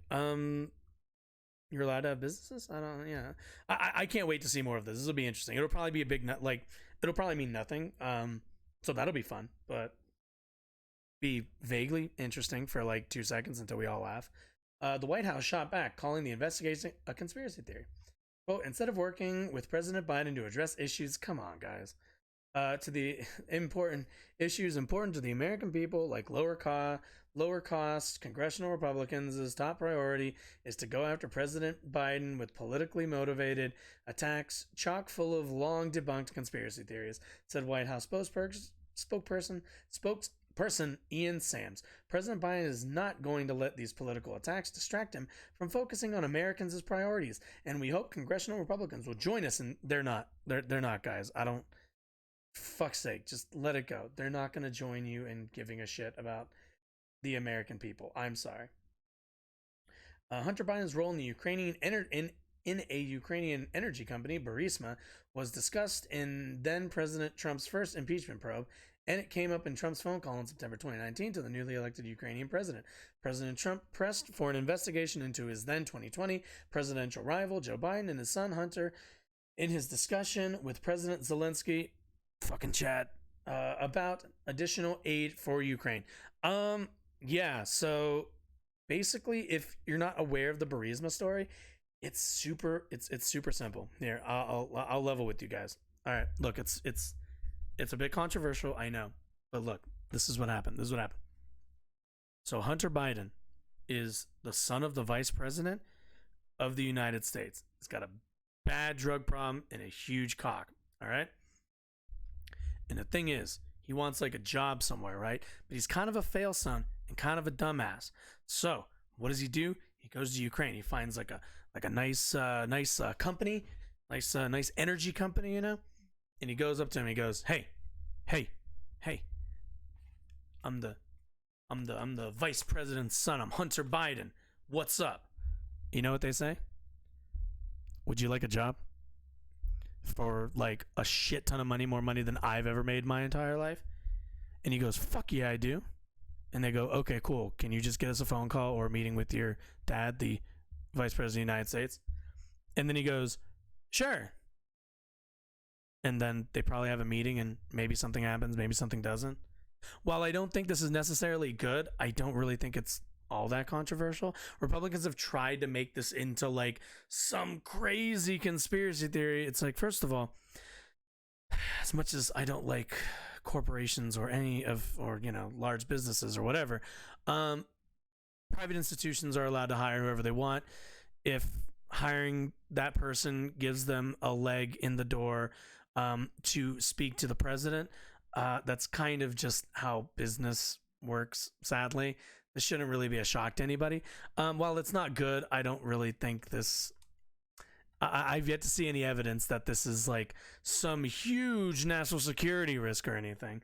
Mostly just another example of the powerful in this country and the sons of the powerful living off of, influence and everything else. So not that interesting.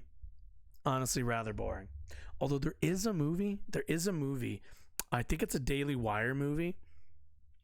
It's like about Hunter Biden. It's like a drama thing. Looks great.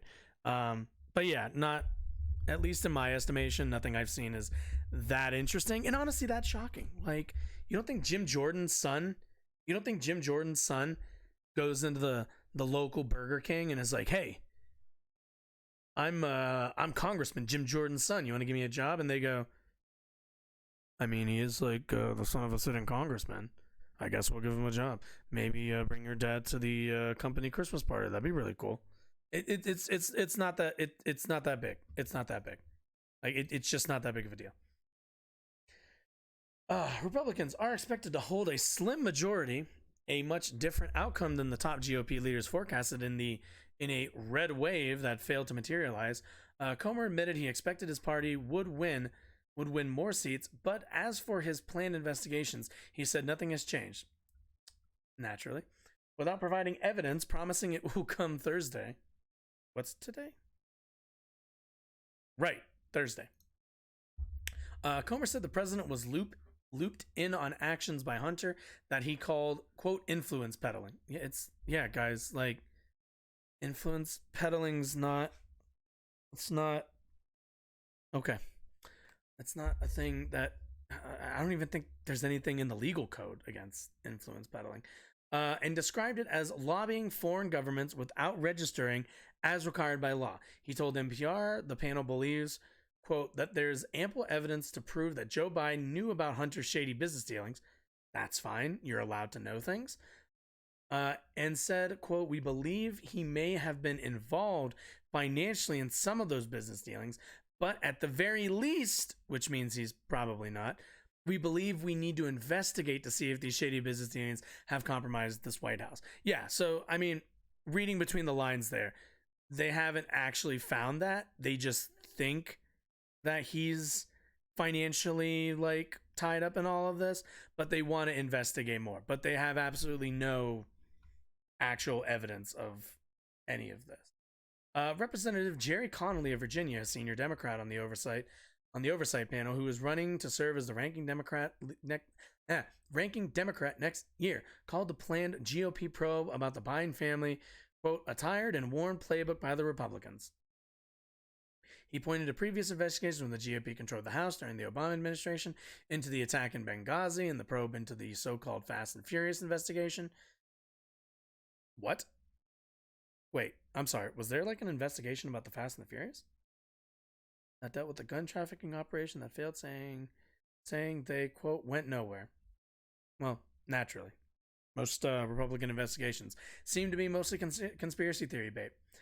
He said his committee, quote, will be at the front line of all the background, da-da-da-da-da. Okay, let's see. Comer told the NPR Wednesday Biden had said publicly he never met some of his son's associates. Probably didn't. Kentucky Republican prepared Hunter Biden's business dealings to those of Michael Flynn, retired, da-da-da-da-da-da-da. Flynn had to resign after da-da-da-da-da-da. Yeah, okay, yeah. So, basically, they have nothing. They're just gonna do a whole bunch of blustering, essentially. Which is kind of what Republicans do. Can't blame a dog for barking, I suppose. I can't say any of us should be super surprised by any of that. Yeah, that's kind of in their playbook. But okay. Well, it's been 3.5 hours now, hasn't it? So, yeah, that's actually all I have planned for the night as of now. So, yeah. Do I have anything? Oh wait, no. Do I have something special? Let's find. Wait. I had like one. No, I think we went over it. No. I opened that. We looked at the Twitter thing. Never mind. I'm sorry. We can look at the Twitter thing again, but we don't have to. Anyway, first of all, I want to. Whoa, that's way too high. Calm down, microphone. Jesus. Yeah. Anyway, I want to thank you if you have watched this stream, and I am going to do my. I guess technically this is going to be the second time I mentioned it, but I'll say it's the first time just for levity's sake, or brevity's sake, I should say. But yeah, I would appreciate a follow if you can afford it. As I try to kind of make this more of a career thing or whatever, your support would be appreciated. I have a normal job that I go to the rest of the week, and as much as I do enjoy that, I enjoy doing this. This is quite a lot of fun to me. But yeah, either way, I hope you have yourself a lovely night. I hope you've enjoyed. If you're here catching it at the end, I want to remind everybody that this stream will be going on every Monday, Tuesday, and Thursday at 7:30 Mountain Time. So that's going to be like 9:30, I think, Eastern, and then 5:30 on the Pacific. I could be wrong about that. I believe that's correct, though. So yeah, you should tell your friends. You should tell other, tell some other leftist streamers to send their audiences my way or something. But yeah, either way, like I said, I appreciate you watching, and you all have a lovely night. See you on Monday.